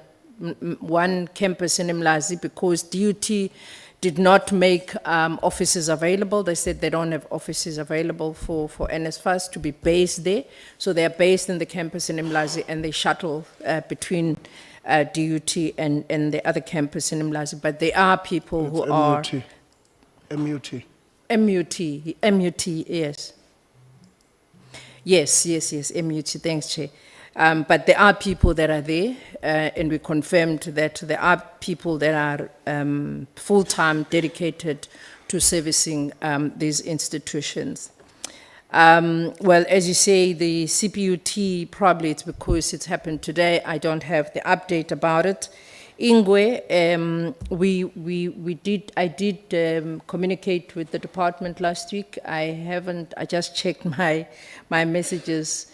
I think they can give an update on that, because, Chair, what we are doing, we are making sure this time around that there is no issue that is left unattended to. Once it's brought to our attention or once we get to know about any of the issues, we do attend to them. We make sure that either we send the team or we also attend to them ourselves, so that we really make sure that this time around there is stability and there is peace in the institutions. I'm told that there is a team that went there at Ingwe, and the teaching and learning is taking place. But as I say, that the team in the department can give an update, because on that one in particular, I don't have an update, but I know that we did attend to it last week as well. Okay. Honorable Lonzi, and a follow-up, I'll give you back. No, thanks, Chair. Just on this matter that was raised by Honorable Msezan, I think the DM must mind the language of saying there's no protest, because the videos are there. There are students who are being beat up by security at DUT. Whether the DM agrees with the protest or not is a separate story. But to say there's no protest is extremely insensitive, even to those 70 students that you're speaking about, whom you are saying when you went to DUT, you discovered that they'd not paid the allowances. But I just thought that I must mention that. That's not my question. My question is, maybe between NSFAS and the department, someone must assist us here, because we encountered the same problem at the University of Pretoria last week, where you have got a situation where NSFAS pays the money to the institutions, but the institutions are delaying in paying the allowances to the students. So it's actually it's a funny thing, because typically we were supposed to be complaining that NSFAS is not paid. At least that's what's been happening for the past 5 years or so. But now, for some reason, NSFAS is getting it right. I don't know how. And then the universities are just not coming to the party. The universities are the ones that accept these students. They are the ones that ask for the details of these students when they apply. They put in all their details, they've got all of that. Why must it take so long? As soon as NSFAS gives the universities money, the universities must pay. It's going to force us to go back to that discussion of saying, maybe we should give this payment back to NSFAS because these universities don't know how to get it right. But of course, we still had our problems in NSFAS. So I don't know, Chair, either NSFAS or someone in department can help us to answer that question. What is causing the delay? When NSFAS pays today, at least tomorrow, within 2 days, the universities must be releasing the money to the students. Yeah, no, thanks. I think it should be the department answering. Actually, that is criminal. It's not funny. It's criminal. Last week, Deputy Minister, we said we come from constituencies where these students come from. Some of us, we know their economic situations at home, that there's no one who's working. But these young people, young girls and young boys, when the university does this criminal thing of not releasing the stipends to these kids, to these students, it creates a big problem. Last week we got some excuse from University of Pretoria. Actually, what these universities are doing, like University of Pretoria did, they lied to the students. And they said NSFAS has not given them money. And there was a strike at University of Pretoria. Just like it happened at Forte, we could have lost serious property, at University of Pretoria. We could have had a strike that turned violent. And then we probed Deputy Minister, why is that the case? We got excuses. The CFO says, yes, indeed, NSFAS paid in January. And when they paid in January, we contracted a third party. What do you call it? Yeah, what do you call this? Like that, middleman. They appointed a middleman called Fundi there to pay, obviously, the cost, the book allowances of students. Right? What we were complaining about with NSFAS, University of Pretoria, we knew, by the way, that they are doing it. It's Fundi, it's Ntelimali, and all of that. We know them. That universities themselves, they pay through these third parties. Right? Now they pay this, they give money to this third party, middleman, called Fundi there. They do well, they pay on time. That Fundi thing. They paid students book allowances on time. But from January, they've had this money of NSFAS. They don't request banking details of students. Well, they should have them because they've appointed Fundi. They should say, Fundi, give us the banking details of these students. They don't give students allowances. Students ask questions, they lie to students. They say, no, NSFAS is not giving us money. Let me tell you why are they doing so. They are putting this money into interest-bearing accounts to get interests. They are doing business at the expense of these poor kids. And we told them, what a day that passes when you don't give the students their allowances, you are forcing them to do something that morally they will normally don't do or would not do. I've said we know the circumstances of some of these students. Literally, there's no one. Can you imagine how hungry you get when you go a day without eating?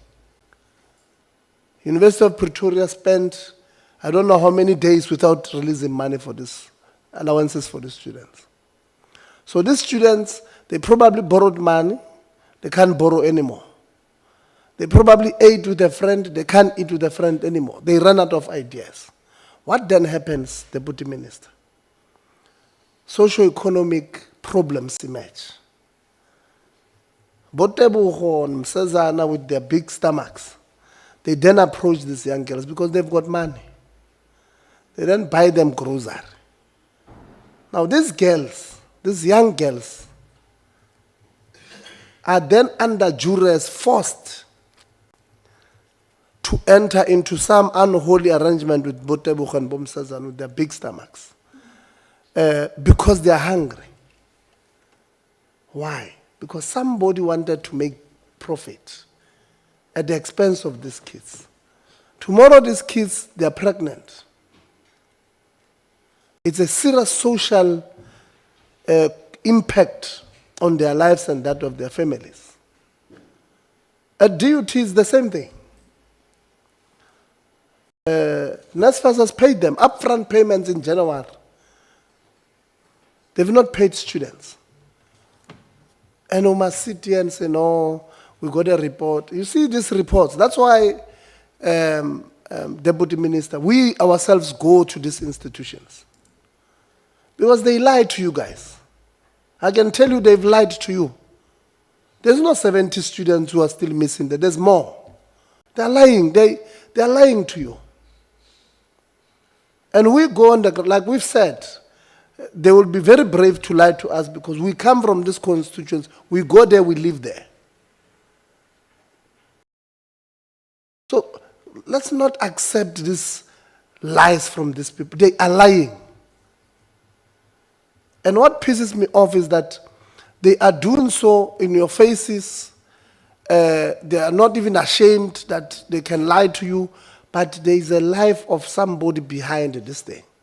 That is probably, there's a boy who probably could not hold it anymore, who probably went at your pand, bambop or bamsla, bamkwaza, or uboshiwe, because we got your zam. Or there's a young girl who finally gave in to some boy who's been asking her out.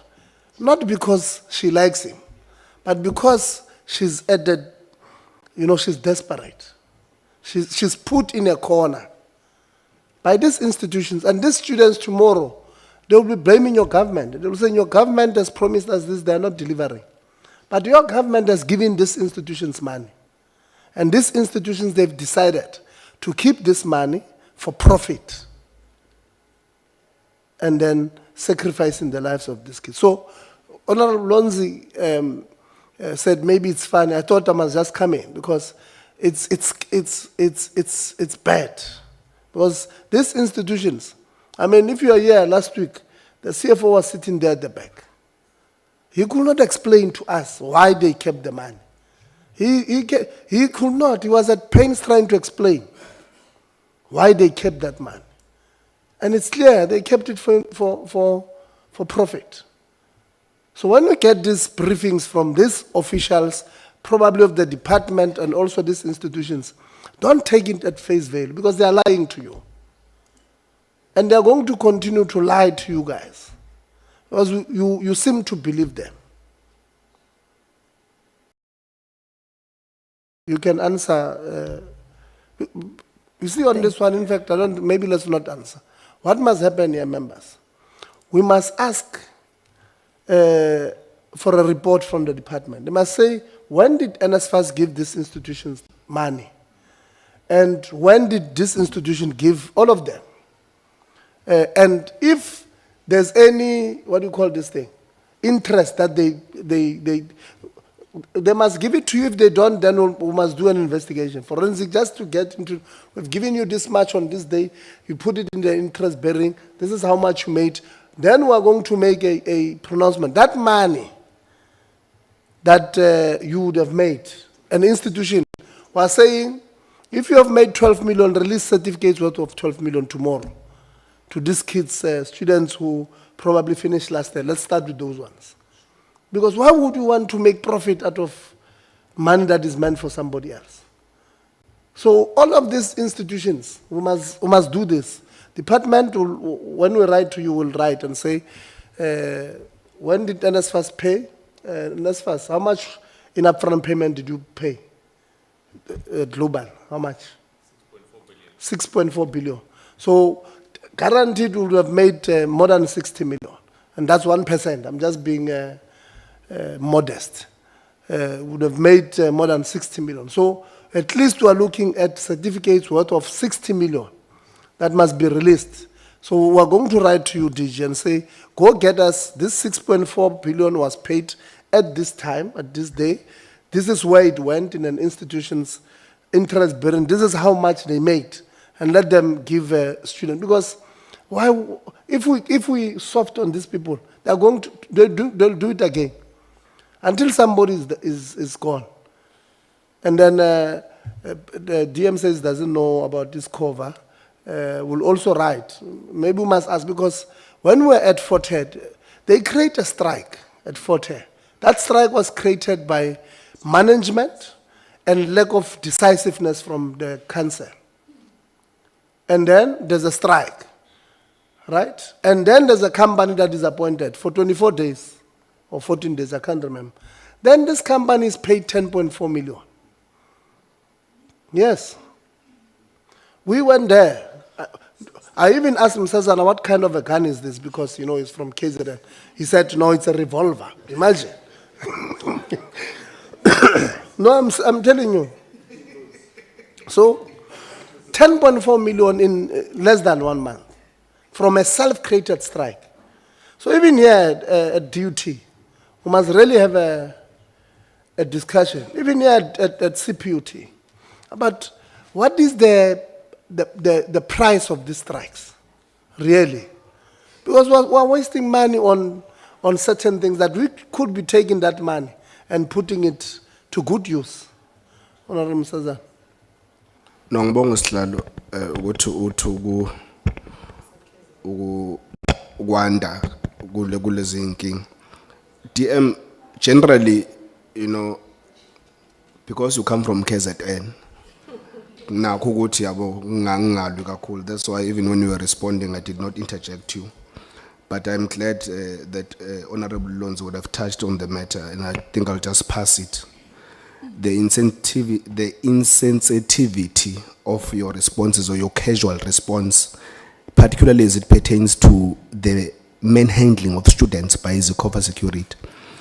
I don't think you have not, well, you say you haven't seen the videos, but I think if you have a division in your department that actually does oversight on what is happening when there are protests, you should have seen those videos.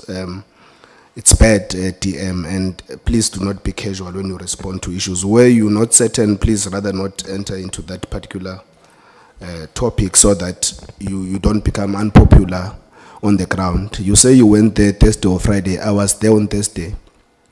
That particular those issues at DUT, it was bad at DM, but I will not maybe stick on that matter.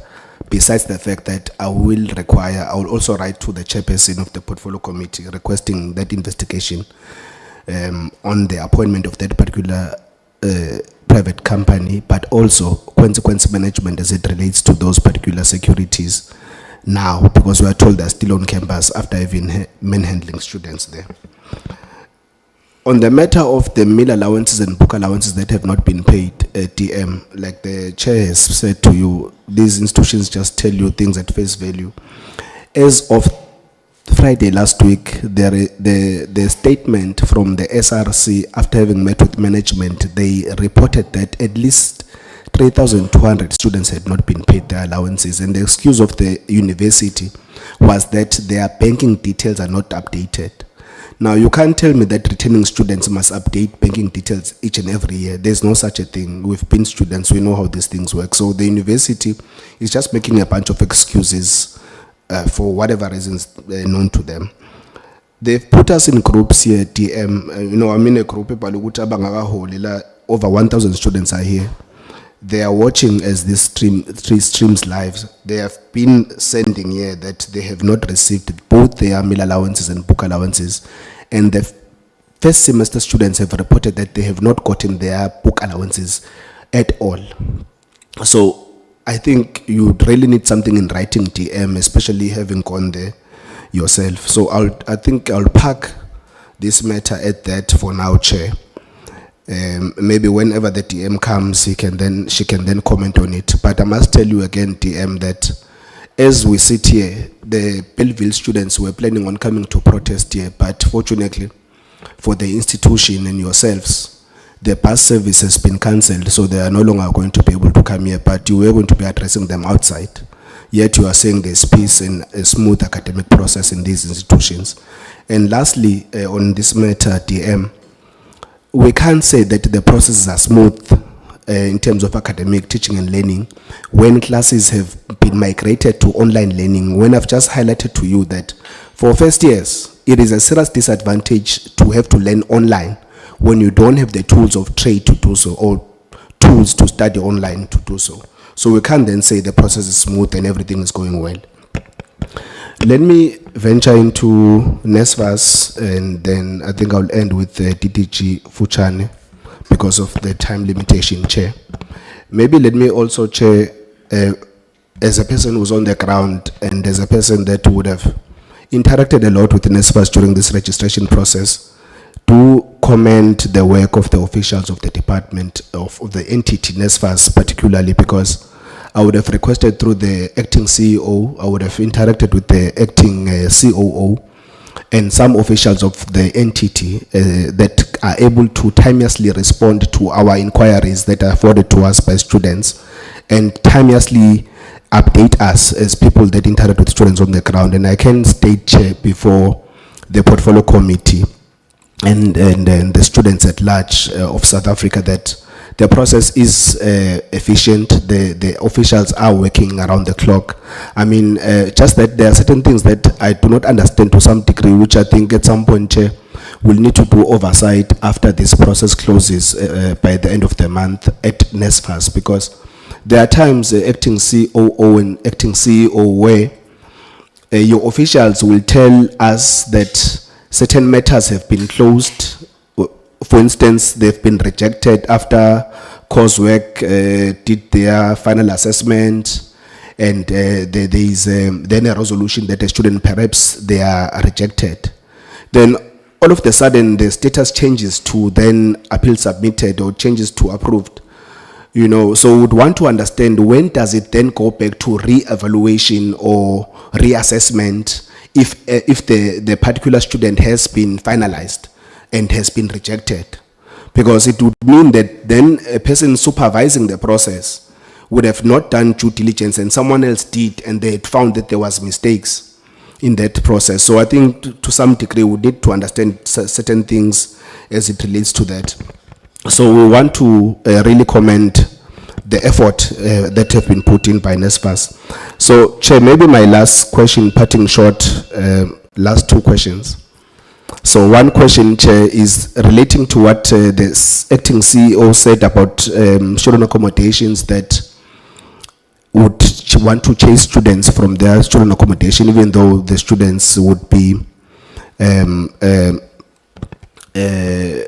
staying at that particular residence and funded by NSFAS.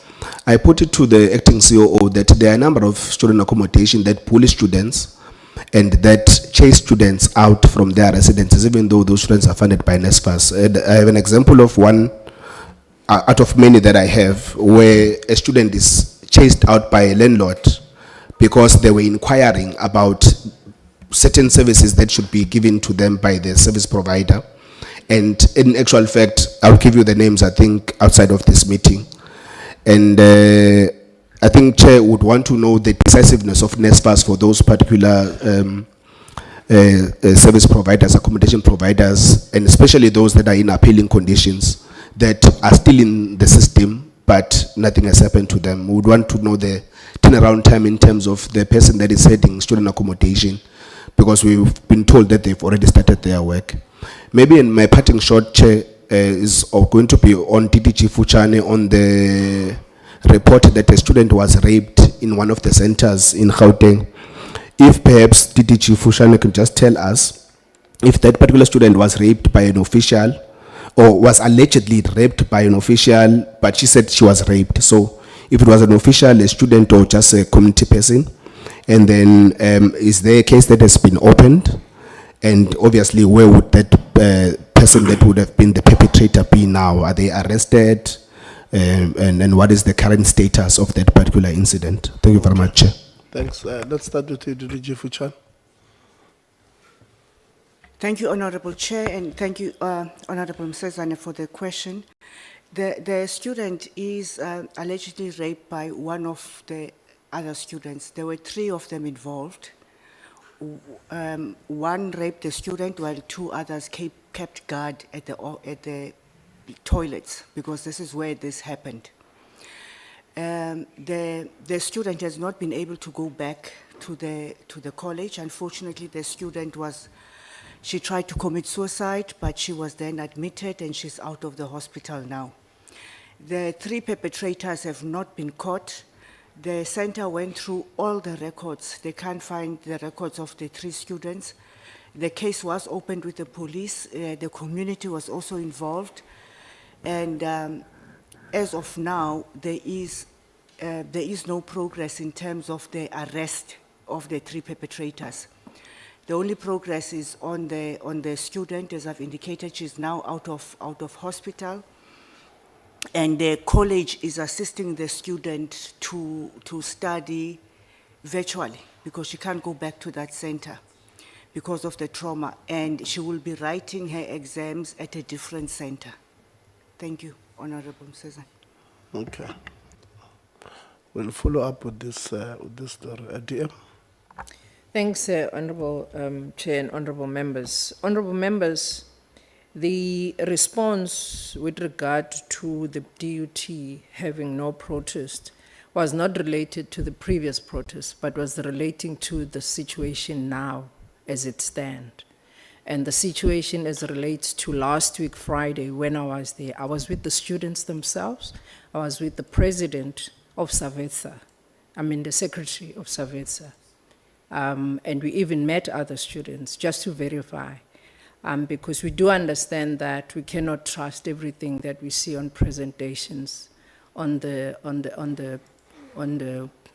presentations when they are made by the university.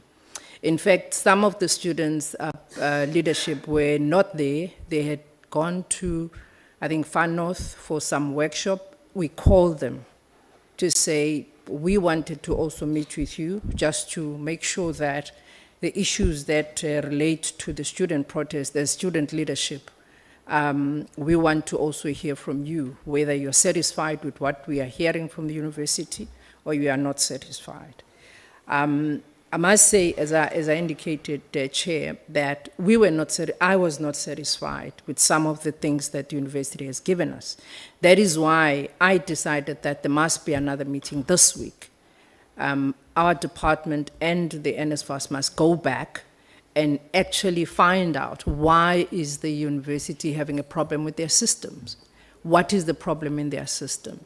Is it the system, or is something else that we need to investigate? We could not go into that kind of a detail because the CFO was not there last week of the university, and the corporate services deputy principal was also not there. He was on sick leave. So that's why then I said, I'm not satisfied. As much as we hear what they're saying, let's go back again. Not me. I said the NSFAS team and the department team to follow up on the issues, especially because we could now anticipate that because they couldn't load all the students as per the deadline of the NSFAS, which was last week Friday, then there could be a problem. And in anticipation of that problem, we then said there must be a meeting so that then there must be clear communication. I'm told that from that Friday deadline, they managed out of 1,500 to load about 800, which means that as I had anticipated, there will be a problem. Because even if it's 100 or even if it's 200 students that were not loaded Friday, there will be a problem. So in anticipation for that, I said there must be this meeting to come up with a plan, what can be done in relation to those students. If they need to be assisted with food or transport money or whatever, we would need to then intervene, because the problem is the university. It's not NSFAS, it's not students. So that is why then I said there must be that meeting. I do agree that, unfortunately, the problem this time around was not NSFAS. In many instances, it's the institutions, and I think we will have to follow up and find out from those institutions what is the problem. Is the problem saving, as you are saying, Chair, they're putting money in some investment, or is it something else that is genuine in terms of what they are telling us? CPUT, as I indicated, honorable members, that as we've just heard, we are told that they are in a meeting as we are here, the management there. I've asked the department that we will have to meet with them, even if it means after their meeting we hear what did they discuss, what is their solution, so that, again, there are prompt responses from the department. And I think what we want to say to honorable members is that we're not approaching these issues from the point of sitting in offices and sitting in telephones. We approach the matters in terms of going there on the ground and, listening to students, listening to university, and try to find solutions together, so that matters do not escalate, or we are able to respond and restore, peace and students to be able to continue with their studies.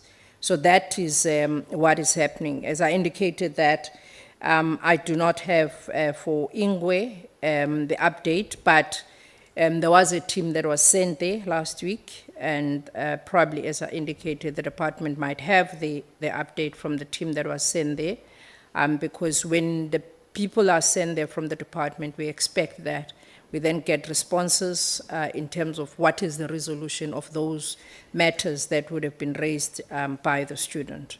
Thanks, Chair. Well, thank you, Honorable Zondo.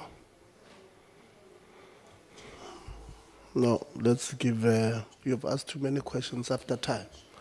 Honorable Zondo. Thanks, Chair. Greetings to you, members of the committee, DM, DG, CO, NSFAS, colleagues. I think, Chair, I want to write on your previous comments, but I'm just thinking, battling to find a solution in terms of saying, DM, we have a problem with institutions, and the problem is bigger because they are not connected into each other. This institution got some problems that are based on that institution, and you go to another one, you go to another one. It's unlike in the security cluster souls, where you find the role players connected to each other all over the country. So now addressing this issue, you can't come up with a uniform approach to say how do you approach these challenges and resolve them once and for all. Even if you can have ad hoc committee, it won't help you because of the vast of the problem. Now I'm thinking, because I thought NSFAS in January didn't pay at a required time, because I know that there are some students who didn't get opportunities to study. Well, you gave them a green light on your system, but because they were said you have not paid the institution, so they were left out, even if they were qualifying and got the admission. So and I was like, oh, so that means NSFAS is still doing this playing. Because some of the parents had to go and borrow the money in order to pay for the registration, so that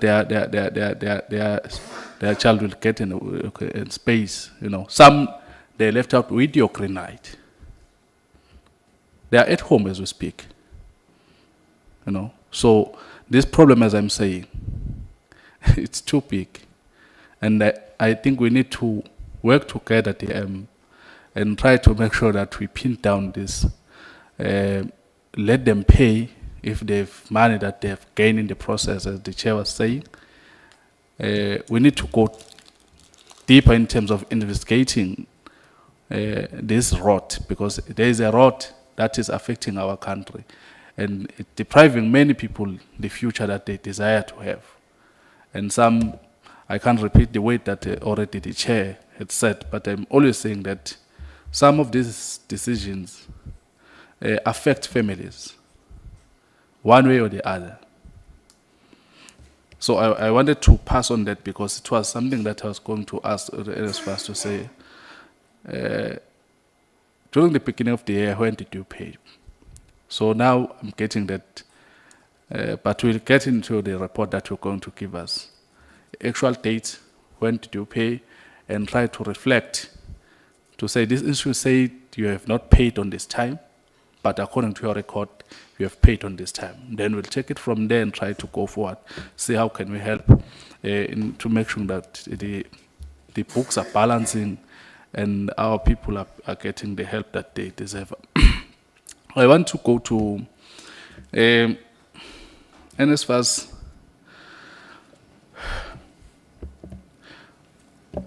I'm having a problem when we are looking at the number of, and a lot is happening, it's hot here. Okay. I have a problem. So your targets, especially in the loan scheme, and the actual achievements. Now I think it's for the third year now. We're in the third year. You are not coming closer, not even closer. But my problem is saying you have a lot of students who have appealed. Your policies have kicked them out of the bursary, but you are not giving them the option to get a loan. They are keep on appealing to be funded, whereas there's an option that you can divert them to say, because now the policy doesn't allow you to do 1, 2, and 3, take this option so that you'll further your studies. Maybe that one will help you to come closer to, even to make it to 10% or 20% or 50% of your target.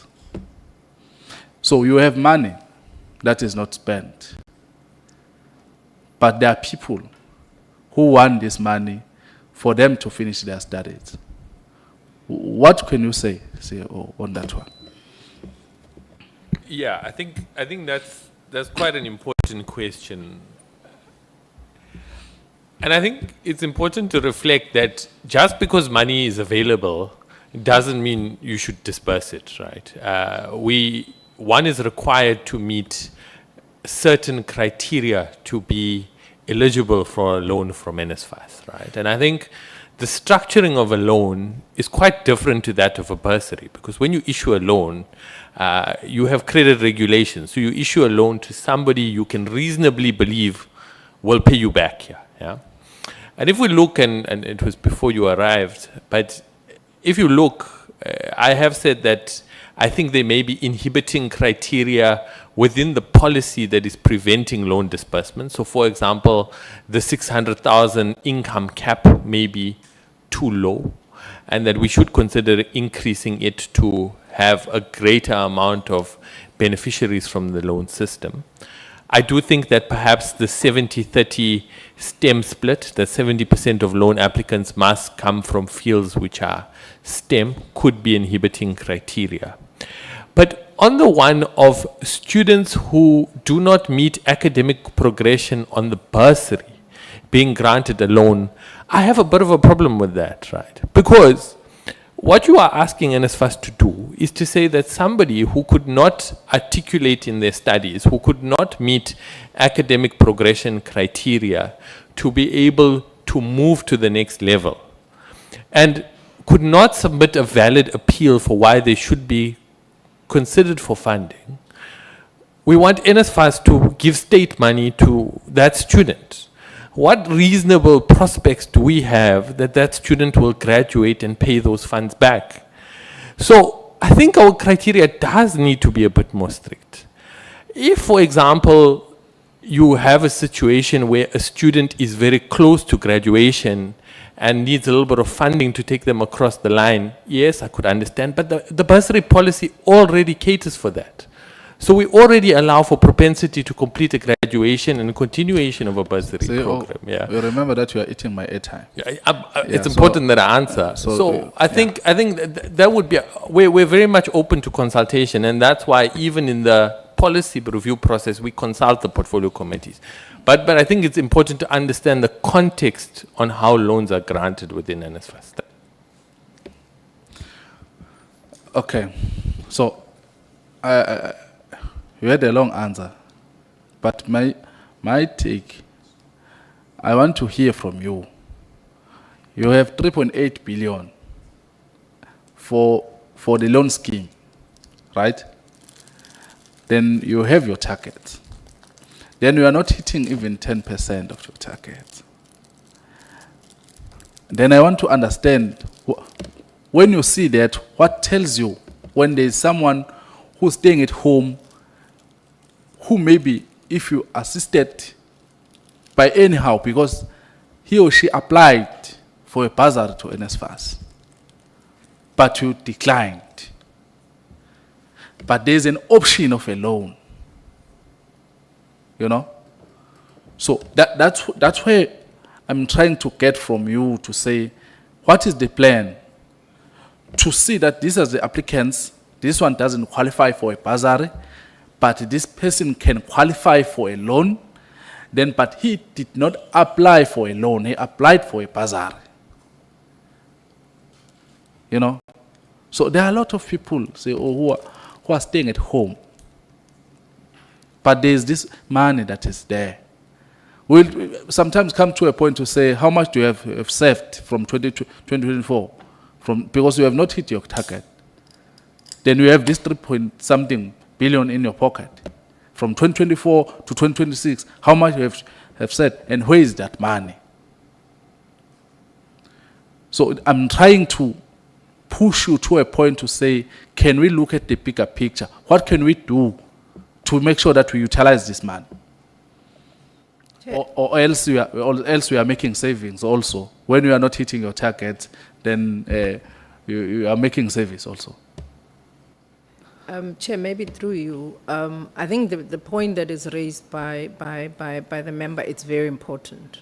And we have raised it as the minister in the department. And I would want probably the acting CEO to respond in the manner in which we have said this matter should be addressed. Because we have raised it as a concern as the ministry. And of course, it doesn't get saved. It's put in back to fund, the rest of the shortfall that is always there. But we've raised it, Honourable Member, and you are correct. We are not happy with how, the NSFAS has been dealing with this matter. That's why I'm saying perhaps he needs to respond in the manner in which we have engaged with the NSFAS as the ministry and directed that what needs to be done. Yeah, thanks, DM. So I think to respond is that we don't deliberately underachieve on the loan targets, right? I think the point is that in order to disburse, you have to have qualifying applicants. So there's a couple of things that we do. One is that students who don't qualify for the bursary but do qualify for the loan are made offers to be able to say, would you like to take up a loan given that you don't qualify for the bursary? And we have seen this year upticks in terms of, we have 1,500 qualifying loan applications, which is more than what we've seen in previous academic years. When it comes to how do you remedy the situation, so how do you increase the uptake of loans from the missing middle loan fund? There's a couple of things you can do. One is, I do think the policy in its current format is too strict, and you have to make some policy relaxation to probably get to where you want to be in terms of better disbursements. But two is that when NSFAS established the loan fund, NSFAS did not have a system, nor did it have the requisite capacity to be able to disperse on loans. Yeah.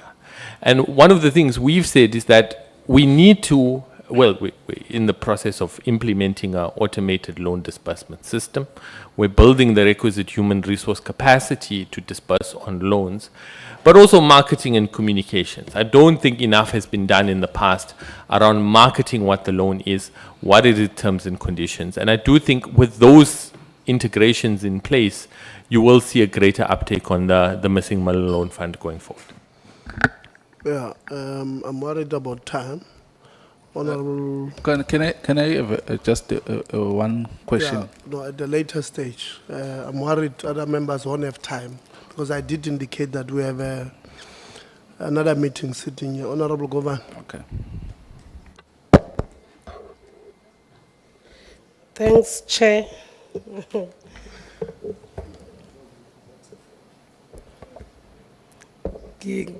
Mangibingelele wena kuqala sekela mphathiswa amalungu endlu yowisomthetho yesizwe ngibingelele uDG nethimba lakhe lonke. One chair okanye mangiqale ngi-appreciate the improvement that we have noted from NSFAS. Akuzusiza ukusoloko si-complain singabuki where there is something or where there is improvement on our day-to-day deliberations with the department. Siyakubuka futhi sibonile ukuthi over the years bekune huge improvement ku NSFAS kulonyaka assisting e-registration. But there is still more room for improvement mphathiswa. Asikhona ukulala ubuthongo obehlayo up until kuthiwe yonke into is running smooth. Asikhona ukulala ubuthongo behlayo size sazi ukuthi zonke izingane are funded and are registered basesikolweni.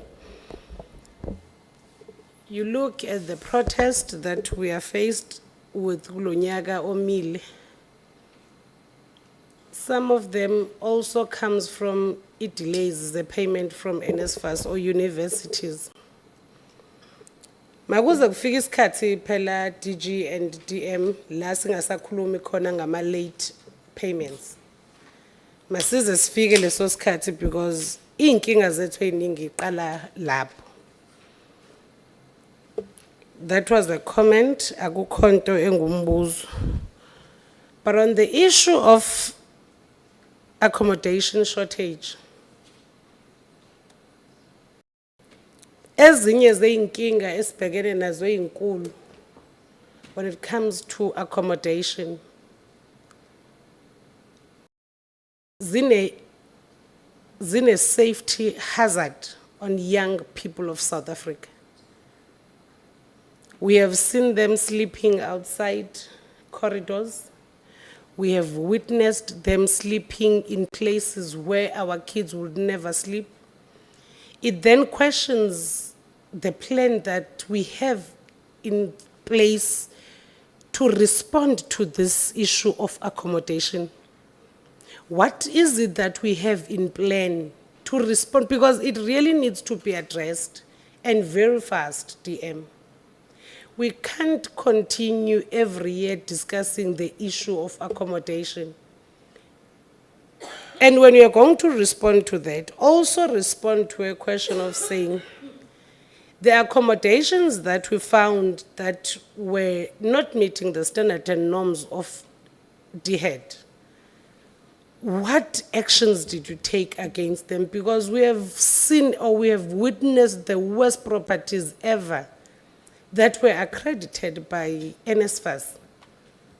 What have you done to those?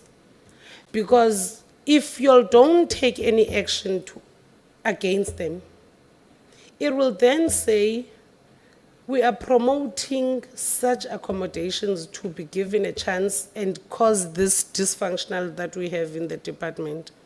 That is the first question that I have.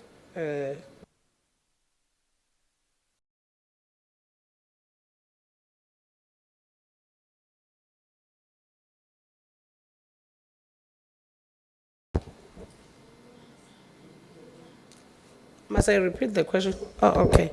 DM,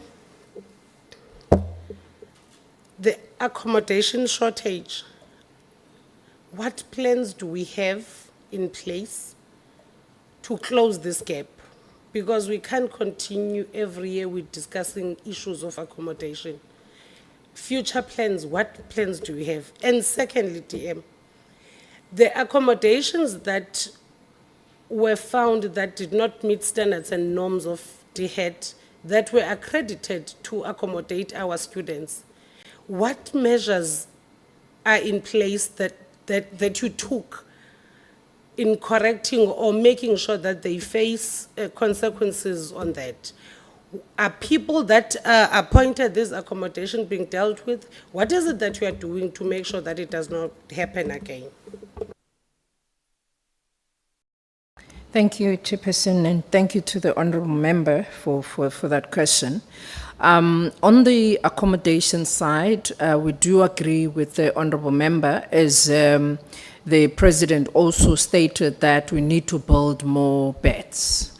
Right now, we have been taking stock of all the available beds that are in progress, but also the projects that, if there are projects that might have not been completed, or if there are projects that are delayed by the department. I think one project, for instance, was the University of Zululand, where we had to follow up with the department on that project. I think the Limpopo, also we're working closely with them, but we've also asked the department to make an assessment on the available land, so that we could, working with the Presidential Infrastructure Unit as well as the DTIC? I always make, yeah, I think it's DTIC, the entity. Who've committed to work with us in building more accommodation, working with various institutions, but also working with a government. At least these are government institutions that we are talking about, at least that are not interested in profits, but who are there to assist us in this infrastructure delivery, particularly of accommodation. Obviously, honourable members, it's not going to be solved today or tomorrow, but I can assure you that it is a matter that is receiving priority attention from the department. As I said, that we relied more previously on institutions themselves. But it does seem, when you engage the institutions as well, that at some stage there was some uncertainty, policy uncertainty between the institutions at the department. For instance, when I engaged with the Pretoria University, they said, well, they didn't know that they are now can build more, accommodation. And I said, but why would you say that? Because, I mean, it makes sense that when you have 15,000 students applying for accommodation and you have less, then it means we can't then rely on private accommodation, which is in many instances or sometimes not even safe for our students. So we are making sure that each institution take these matters seriously. And as I said, that we already have plans with regard to that. The accommodation that does not meet the standards, we did indicate, honourable members, that we, when the meetings were held, even the latest meeting was held, I think it was this year, January, with the student, all the student leadership of all the institutions with NSFAS, with a view again of looking at making sure, or even making students to understand what are the norms and standard, and what should they do themselves, so that, because they are there in every institution, they can see. There was then this agreement that institutions, students themselves, student leadership, and NSFAS must be involved in making sure that no accreditation of accommodation that does not meet the standard. But you are correct. What then happens to those that have accredited those things where students have got to skip electricity, wires and sleeping on places that do not even have water sometimes? That is the consequence that I think you spoke about earlier, of saying who did this and what needs to happen to those people, what consequences are going to be taken to those people that have accredited accommodation. But there is still a lot of cleaning up, I must say, honorable members, that needs to happen in the accommodation space.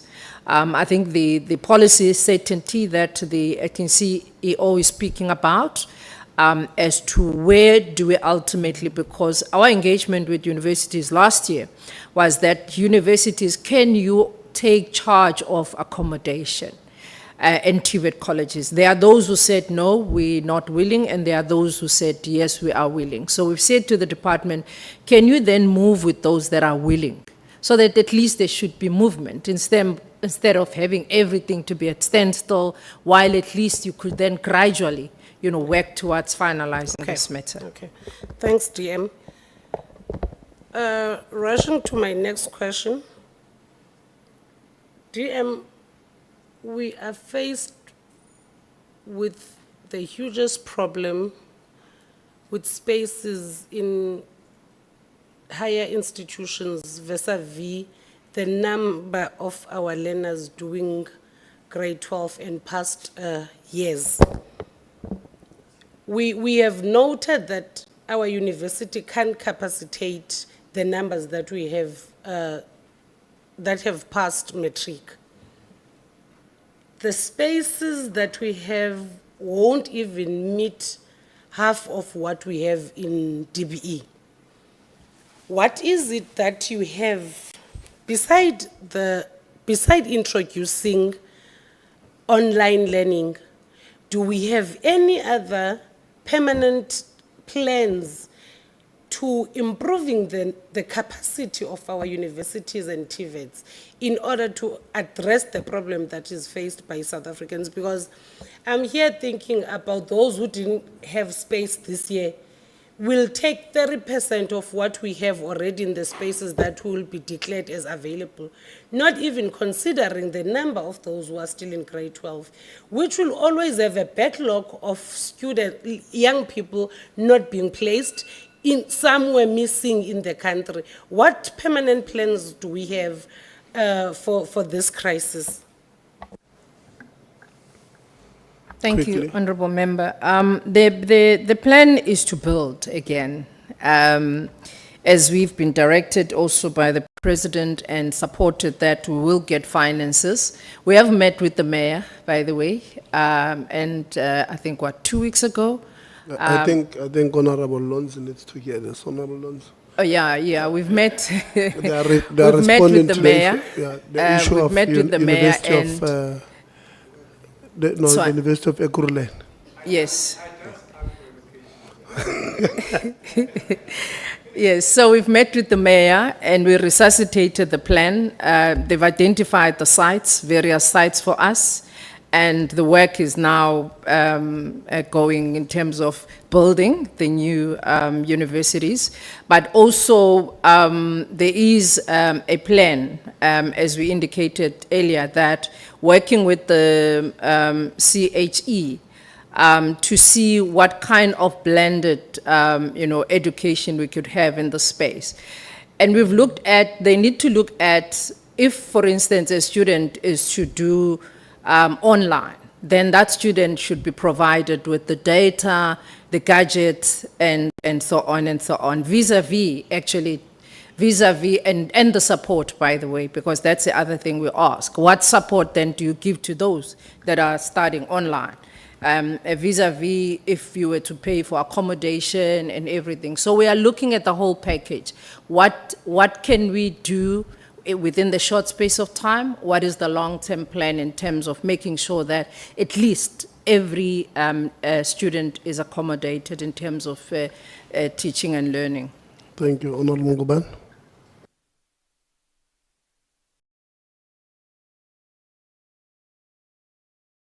Okay, thank you very much, Chair. I think from my side, Chair, I won't be long. The first question I wanted to ask was on the DHET, the measures. What measures has the department implemented to prevent future ICT failures during registration, such as people self glitches, especially at the DUT? There were reported glitches there. What the department has done about that?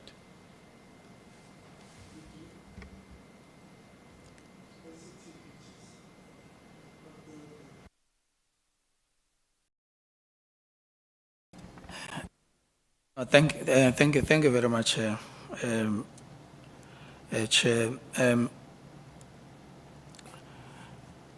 All the reports that we have received from particularly our external moderation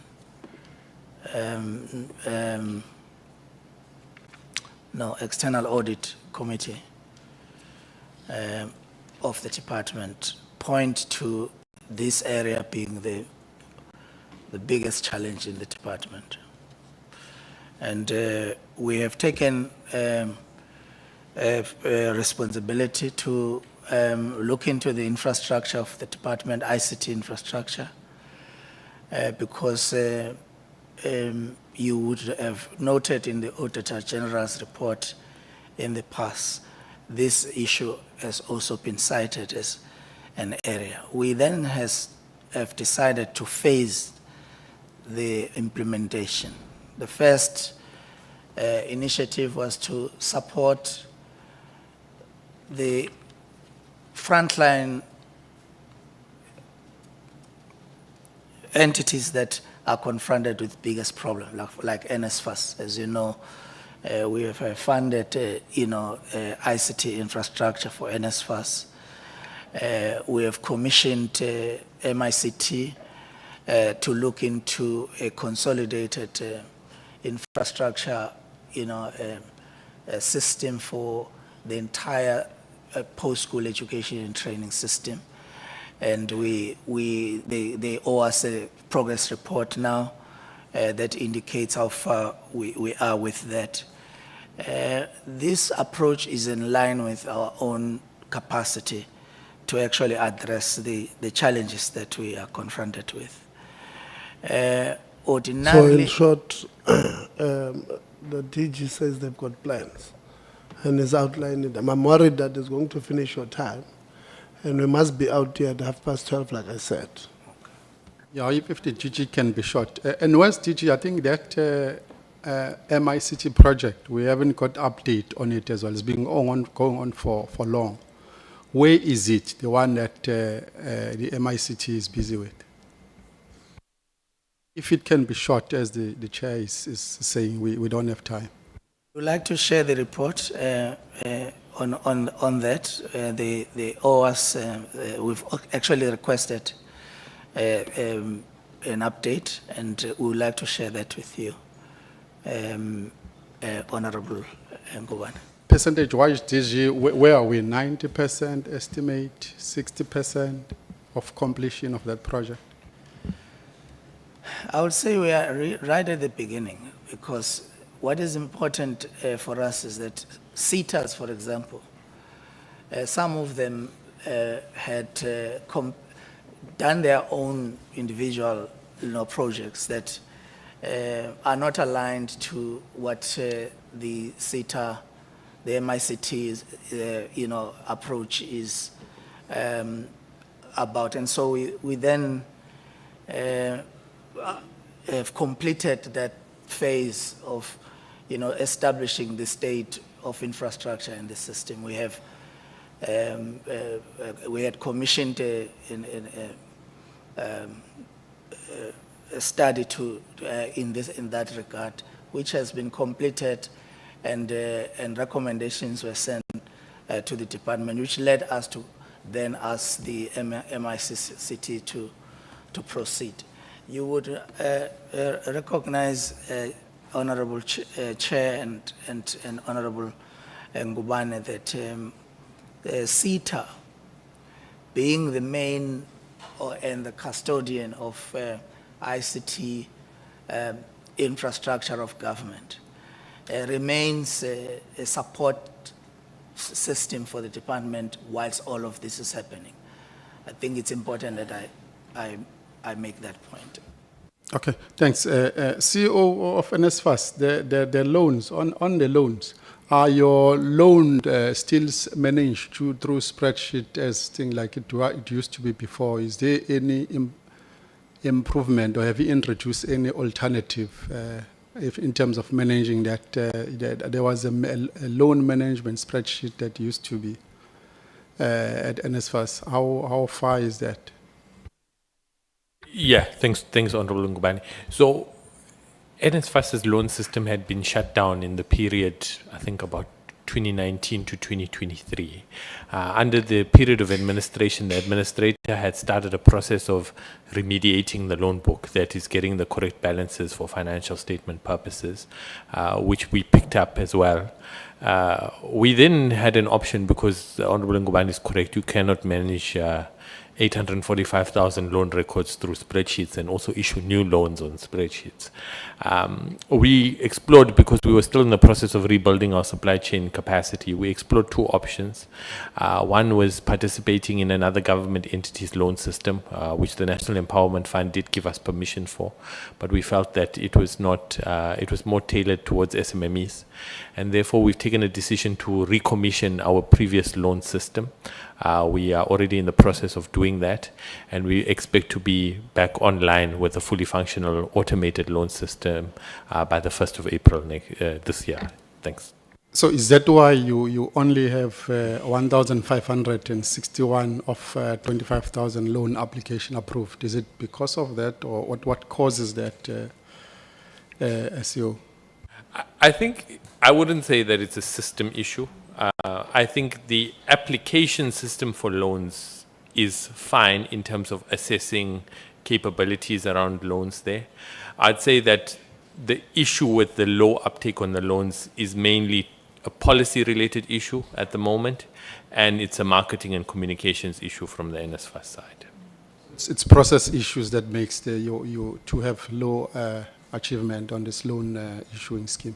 I'd say less process, more policy, and not enough marketing and communications. Yeah. Then, CEO, what are you doing to improve this? Because there are a lot of students who need this loan. With such a low achievement, it means you are missing a lot of students who can benefit from this. I think our plan is, and we've discussed this with the department, is that we need some strategic rethink on the loan policy here, right? How it's rolled out and who are its targeted beneficiaries per se here. So as I've mentioned before today, there's two issues in particular which stand out for me. One is the 600,000 Rand cap on income. I think it should be much higher than that. And I also think the 70%, 30% STEM, so having qualifications aligned to STEM, I think we may need to be more flexible if we want greater uptake on the loans going into the future. So we intend to make some policy amendments for 2027 that of course we'll also present before the portfolio committee. The other engagement that we've undertaken, it was actually facilitated by the chair of the portfolio committee, is to engage DPSA, because I think a big component of potential beneficiaries are the children of government employees, teachers, nurses, and we've undertaken through DPSA to consult government workers about what are their challenges around uptake of the missing middle loan fund as well. Yeah. So in the next financial year of student, these numbers will change. Is that the promise, CEO? Because if we can go on the next financial year and have this numbers approved again, it means we are missing a whole lot of other students. So are you hoping that by next, as you said, 2027, hopefully out of 25,000, if the numbers still remain the same, we will have 24,000 of these loans approved? Yeah, I mean, certainly from our side, we want to see greater uptake on the loans. We want to see more beneficiaries benefiting. And I think the core component for us is that there should be no deserving student in South Africa who does not go to an institution of higher learning because they lack financial means, whether it's a bursary or whether it's a loan here, right? And getting the appropriate mix of funding is correct in our opinion around this year. So certainly from our perspective, we'd like to see increased uptake on the loans, and even within NSFAS, we're building stronger capacity to be able to execute on the loan function, because you also want other elements such as tracking the performance of your loan beneficiaries, tracking their employment status, and making sure those processes are in place. Okay, the other question, CEO, that SIU money that was returned, I think it was about 1.7 billion rand from collecting on all institutions of higher learning. Did the SIU or yourself checked? Because remember that money was kept by this institution probably for over 7 years. Were there investments and interest generated from these institutions of higher learning by keeping that amount of money? Or they returned the exact lump sum that you guys claimed it was the amount that was left? Because obviously, if it was the money kept, they kept it somewhere generating interest. Was there disclosure on what interest they generated and what they returned with an interest, or just they kept the interest? Which is still, even that one, is wrong to keep the interest of the money that doesn't belong to you.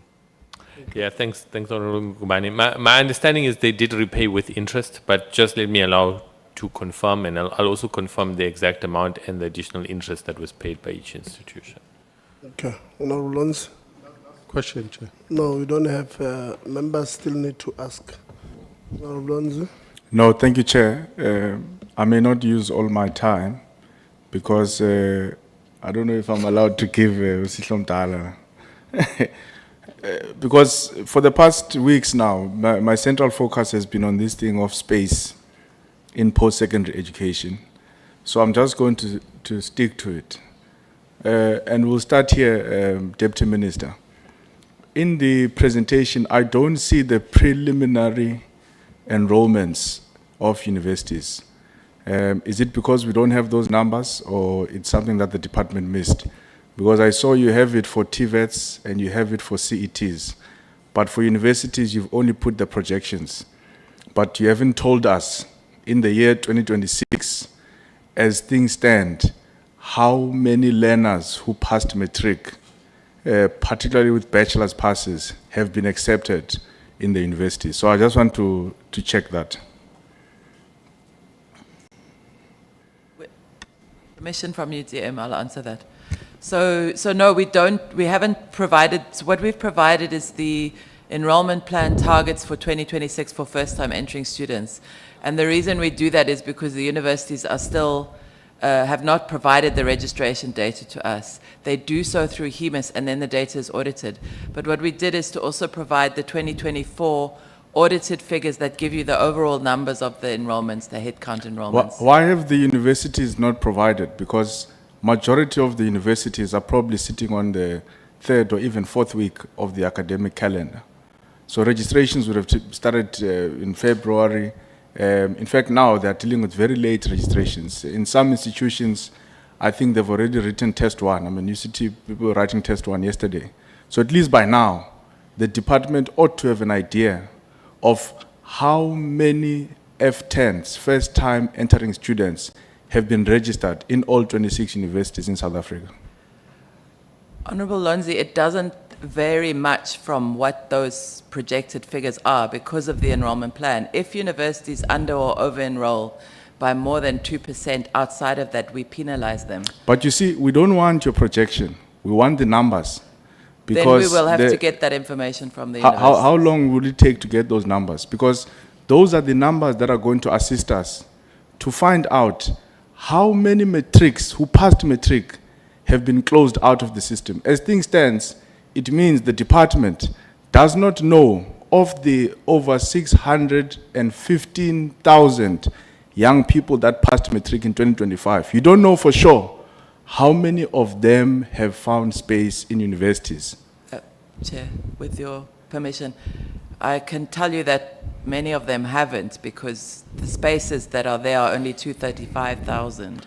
But When what I can, we but want the if I number- can finish, Honorable Lonzi, we can get that number, but if I can also say that some of those students will also have registered at TVET colleges. When are we going to at get the number? CETs. Because you know why I'm speaking about universities. When I opened, I said, the TVET colleges have told us the preliminary registrations. I'm coming there. And I said, the CET, in the presentation, they've told us the preliminary enrollments. But the university branch is not telling us. It doesn't know. The DDG TVETs can tell us that so far, X number of people, I think they said 135,000 or so. The CET can also tell us, but the universities can't tell us. Why is that? Because we need to get that information from 26 universities, plus all the private institutions where there's about 350,000 There are 50 students. TVET colleges in South Africa. All of which report to the Department of Higher Education there are directly. 50 TVET colleges in South Africa. Yeah. With more campuses than universities. Yeah. There are more CET colleges in South Africa, way more campuses than universities. But they have been able to tell you, as the department, that so far, this is the number of people who have been registered. There are more TVET colleges in South Africa than universities. There are more CET colleges in South Africa than universities. Why is it taking so long for the department to get the number? How many first-time entering students have been registered in universities? We're on the 4th week now, if not 5th or 3rd week of the academic calendar. The numbers should be there, should be easily accessible, because the university is the one that registers these students. We'll get the numbers for you. Probably, Honourable Member, it is true that maybe what the department should have done is to give you the preliminary numbers, because there are preliminary numbers.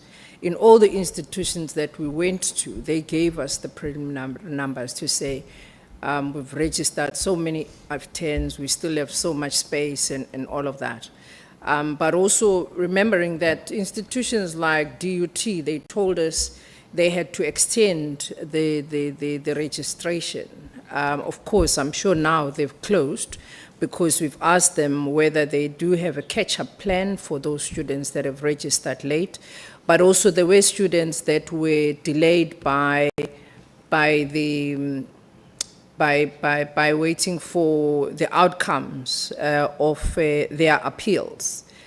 So there will be those that then were registered later than what the universities would have given us. That is why we are able to have something that say so many even males and females and so many F10s and all of that. But it will be preliminary, which will be available. Yeah, why, Tandy, what is your understanding of why we convened this meeting? What did we convene this meeting for? Are you asking me, Chair? Yes. Through you, DM, the importance of this meeting is to discuss the issues around access and success at universities and what the enrollments and the registration period, and to reflect on the system and the registrations in the process that we've had. Where do you get those things from? From the top of my head, Chair. Yeah, that's the problem. That's why you're answering what he's not asking. Because I wrote to you guys, and I said, a briefing by the Department of Higher Education and Training on registration and enrollment in the PSET system for the 2026 academic year. That's what we asked you to prepare. So that, and he's right, you have not prepared what we've asked for on the universities. So you guys, so why must we invite you with a letter? We're inviting you with a letter to do what? Because you're preparing your own things. Honorable Lonzo. And you're quite right, Chair. I was going to make that point, so I won't labor it, because the whole point of this meeting is to assess how far are we in as far as the registration is concerned. So for the department to arrive in this meeting and not have the numbers, And even more disheartening, the Deputy Minister says, when we visit university, they already have these numbers, which proves my point, my earlier point that these systems are automated. You can't tell me now that DUT, even if they would have extended registration, they don't know so far. That's why I'm saying preliminary. That's how the TVET branch and the CET branch did it so well. They said, so far we've got X 137,000, but we still have some space because we've not met the projected amounts. So we need those numbers. And the reason why we need those numbers is because we need to get to a situation where the department is able to, on a yearly basis, understand that when basic education gives us X number of learners we have passed, how many of them are we able to absorb in post-secondary education? And what happens to these ones who don't get to be absorbed? And my follow-up question, maybe to you, DM, why does the minister, or maybe not give it to him, let me say the department, why does the department keep insisting on mentioning CET colleges when we ask you the question about matrics that have passed grade 12 and are needing space in post-secondary education? Because the DDG CET told us last time, and if I ask her again, she'll probably tell us again, that at least 78% of the demographic in CET colleges is people who are still wanting to receive matric. They are pursuing their matric. So it's very dishonest when we ask you about space for people who have passed matric, for you to mention CET colleges. Whereas you don't even mention the small percentage. You want to say in CET college you have 170,000 space available. When you know that of that 170,000, 78% of those people are people who are still seeking to get a matric certificate. So you can't then say, no, a child has passed matric, they must now go and find space in the CET college. I'll ask DDG now, of the numbers that she has seen, of that 137,000 or 35,000, how many of them are actually learners who have passed matric? And all of us will be very surprised to discover that a very small percentage. What does it mean? When the department says, no, only 100,000 people who pass matric won't have space, you'll find that the number is actually 200,000.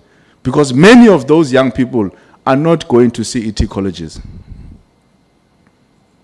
So why does the department, maybe I'm unfair on you because you are not the one who answered the question, it was the minister. But I want to believe that the minister doesn't just give his own opinions. He speaks on behalf of all of you as the department. Before he goes and answers questions, he would have briefed you. But if you say I must wait for him, I'm also happy to wait for him. I must wait for him. All right. Now let me not be unfair on you, DM. DDG CET, of the preliminary registration, because I see here you say about 137,780 people have been enrolled in CET colleges. Of that number, how many of them are learners that passed matric in 2025?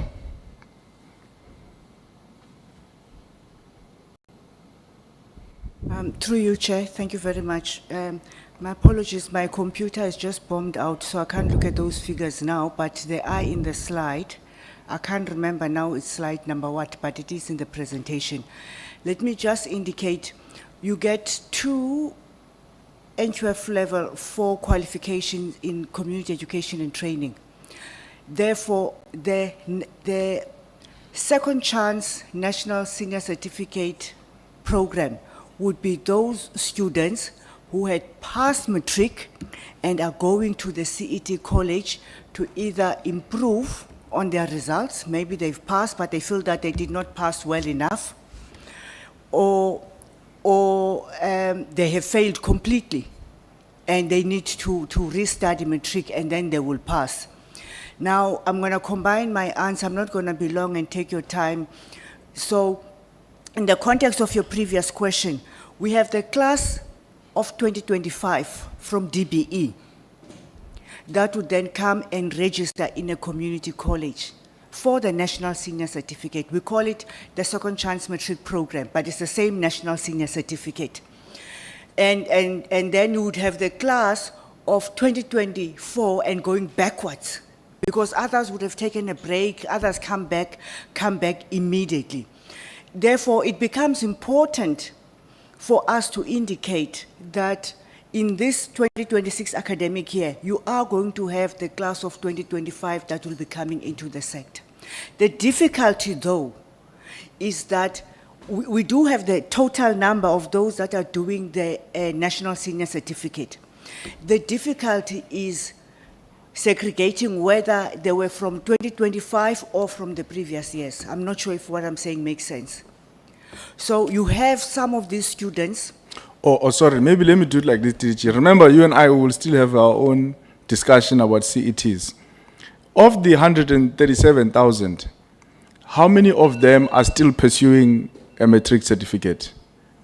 It would be approximately 50% of them. 50% of them. Yeah, so it goes to the point that we're trying to make with the minister, that you cannot count CET colleges, or if you do count, don't mislead South Africans and say 170,000 spaces. I'm even shocked when you projected 140-something thousand, because early in the year we're told there are 170,000 spaces. Yeah. At least give half of that number and say less than 170,000, so that we can get to the bottom of how many of these people. My last point to NSFAS, Chair. No, you'll come. I'll come after. Yeah, let me All allow right. members to speak. Honorable Souls. Thank you, Chairperson, and greetings to the DM and DG and DDGs and all the staff. I think maybe I should begin by commending the acting CEO of NSFAS, based on our consistent experience. I think what has changed, and I think it's important to note it for the record, that whenever we reach out to you when there is issues and problems, you respond, and not only respond, delegate staff that then assists students. And for that, I want to publicly commend you and your team. Then I want to ask you, or make a request. There is an allegation of at Moteo TVET College that there is on the NADA campus, since 2023, there's been ghost students used for claims to NSFAS. That there is a student accommodation facility, but there's no students in there. But claims has been made from NSFAS since 2023, 5,000 rand per student. Just investigate that for us, please, and give us a clear response on that. Then, through you DM, the CET centers, are people, students, supposed to pay a registration fee?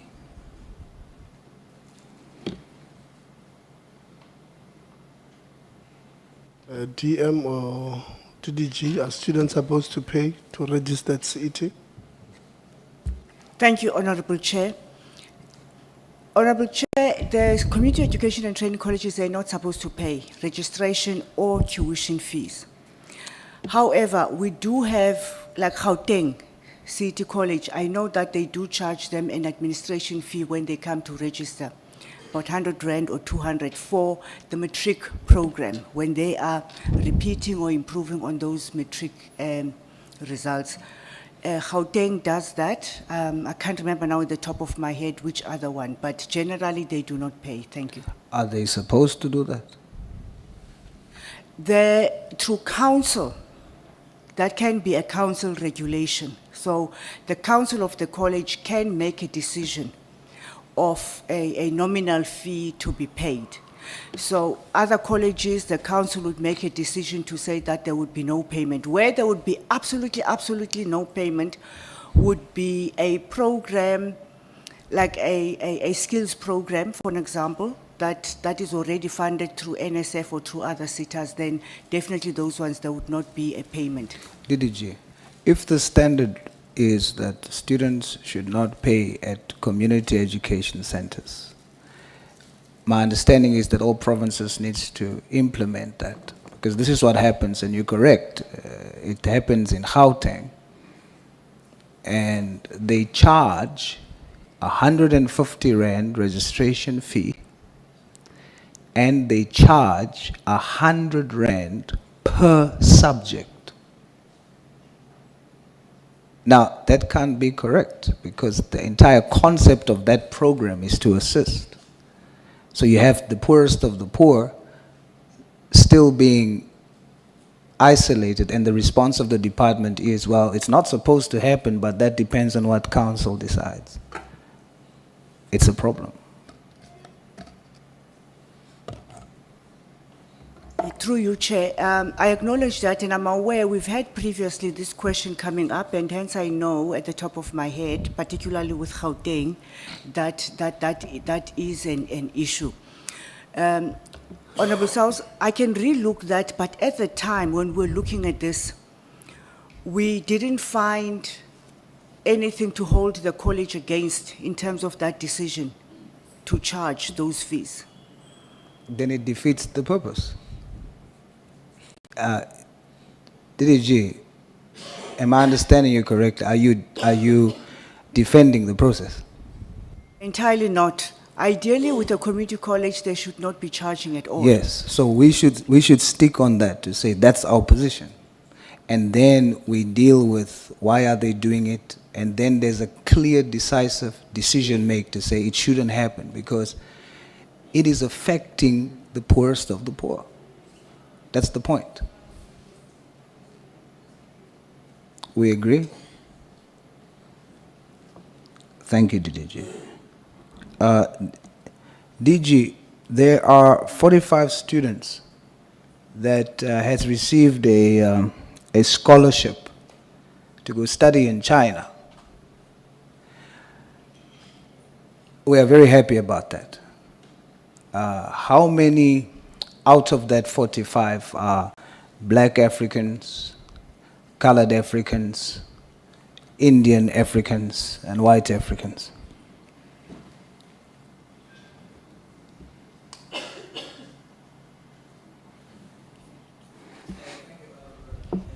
For the question, I do not know from the top of my head how many, but I have noted the emphasis you are making that notwithstanding the support you are giving for the scholarship program, but the department must also ensure that the representation of those who benefit from the program is aligned to our constitution and our ambition as a country.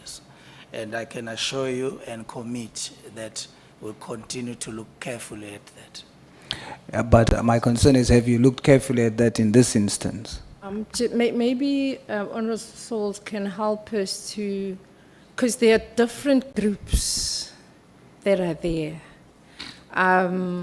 So I wouldn't know, is it the recent group, the one that has just departed now, or the group that, which group? Well, I know about the recent one I've seen. The recent one. But if there's more groups, it will be even more interesting for me to know combined.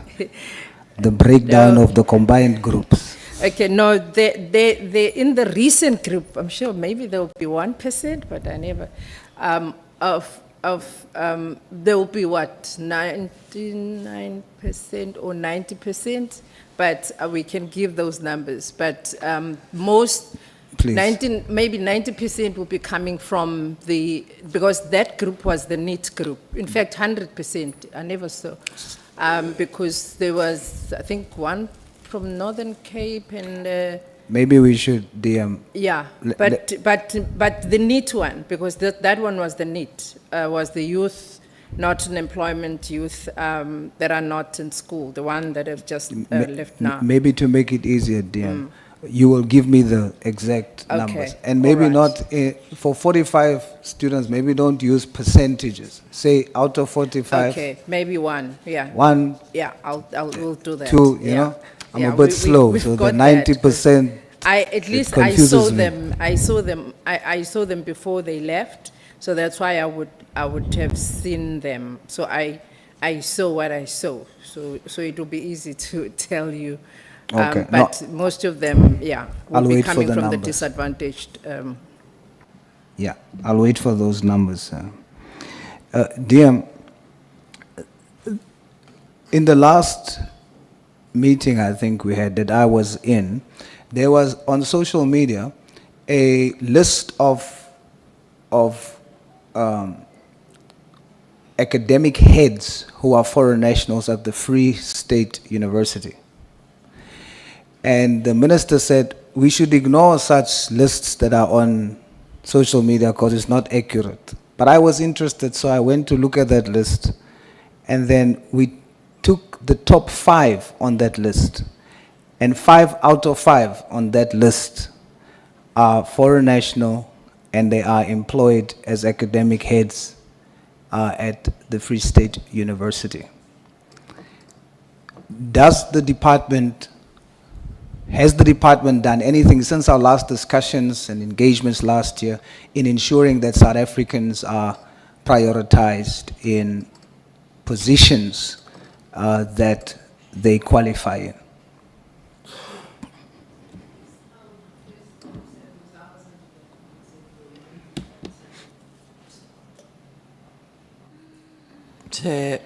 With support from the DG, I'm not sure, since I started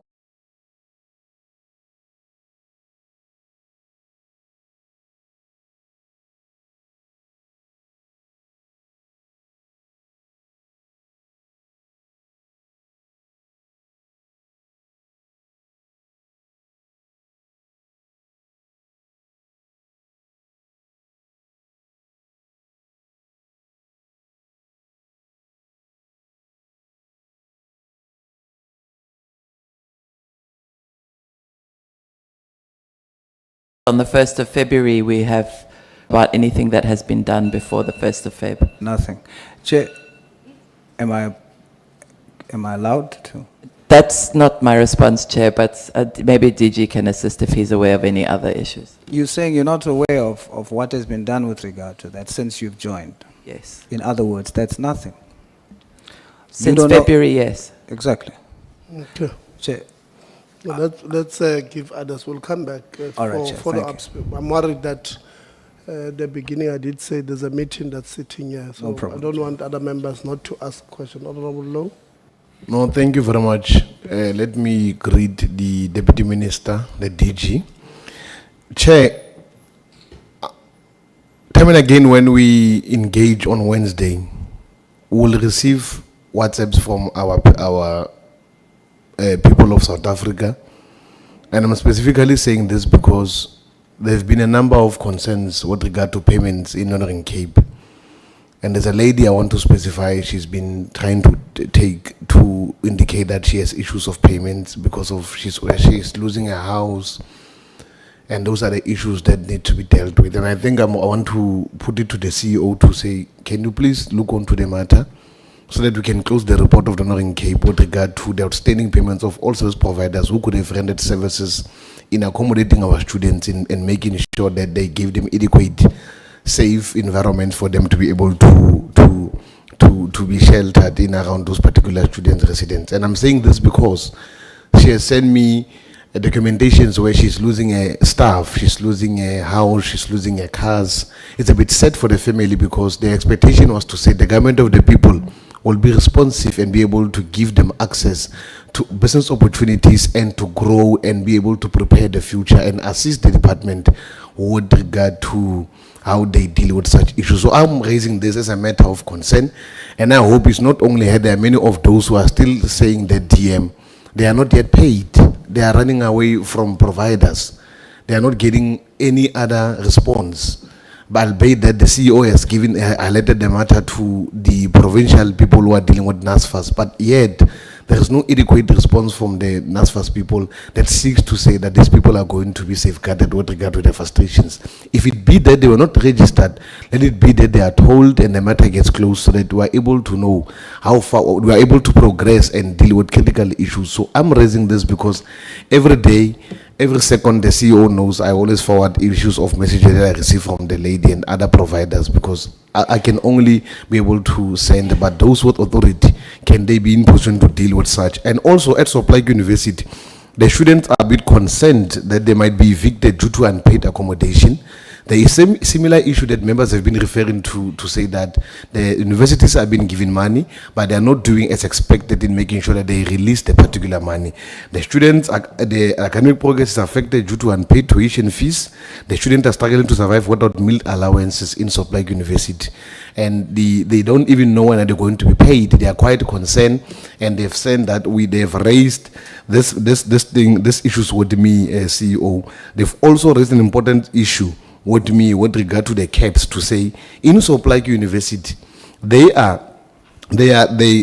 campus residents monthly fees versus the NSFAS accommodation cap. It's a challenge because NSFAS cap is 52,000 rand, while the normal leave students in debt, it leaves the students in debt. And what is normally being charged by Soplike University is 55,000 rand. Now it creates a problem for the students. So how do we deal with such? I raised it last week, and it's quite a concern. This accommodation cap, it is not inconsistent or in line with what we would want to attain. It creates a problem systematical, and it means we will be able to, are going to be confronted with systematic disparities, and we're dealing, I'm repeating, we're dealing with those who are receiving social grants, which means they are dependent to ourselves. So it is quite important and enormous that we must agree to scrap that student accommodation cap. I don't see a reason for it, because it is putting those who are at the back foot again to be much more behind, because our kids, our students can't depend on us, and yet again there's a student cap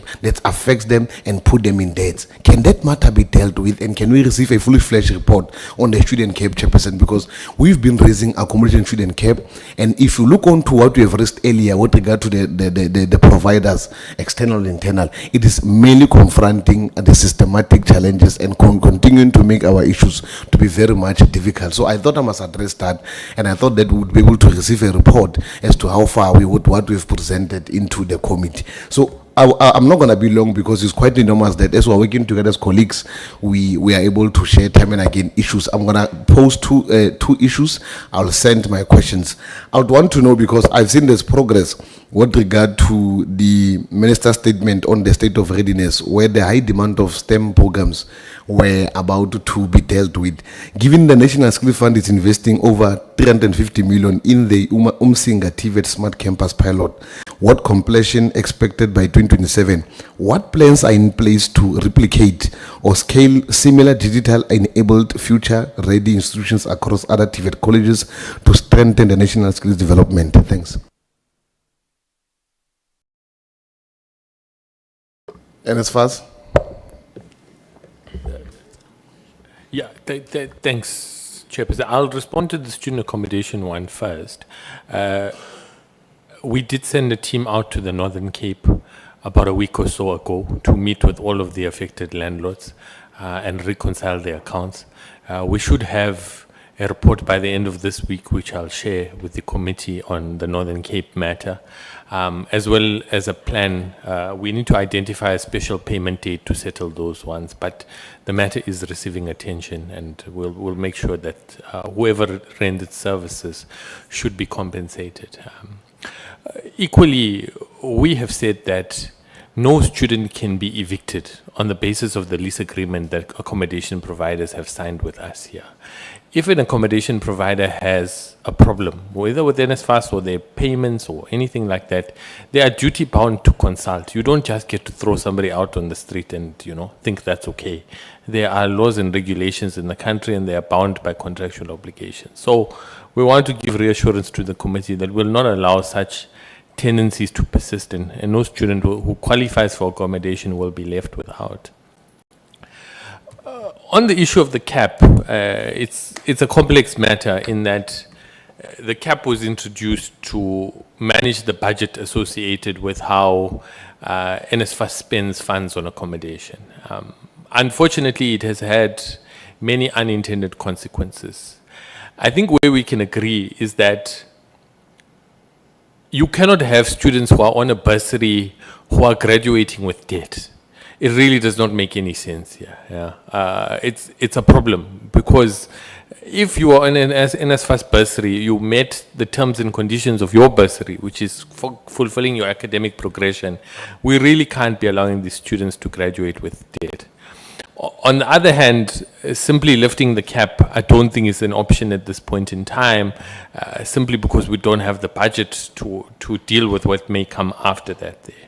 What we have committed to, once we are through the registration period now, and that ends on the 31st of March in terms of the final data that comes through, myself and the DDG for universities and TVET have agreed on a strategic session to deal with accommodation issues in their entirety, because it is an issue, including issues associated with the cap. And I think we can make a firm commitment to come back to this committee with key recommendations about accommodation reforms to stabilize the sector. I think on the issue, Chair, of the NSF, the smart campus, I'm not the appropriate person to respond. No, thanks, Chair. For the sake of time, I will therefore submit my questions in writing. Thanks. Honorable Khakha, 3 minutes. Yes. No, there's a meeting I did indicate we're supposed to finish at 1:30. I hear you, There's a meeting that is starting now here at 1. I hear you, Chair. Yes. I must just indicate, Chair, just because I arrived late, because I had to announce to South Africa that we want to cut levies of fuel by 50%, it doesn't mean I didn't receive the presentations that I engaged here today. Yeah. But because of time, No, I'll take hold 3 on. minutes. No, let me respond to you. I allocated time based on the people who are here, and we are not here.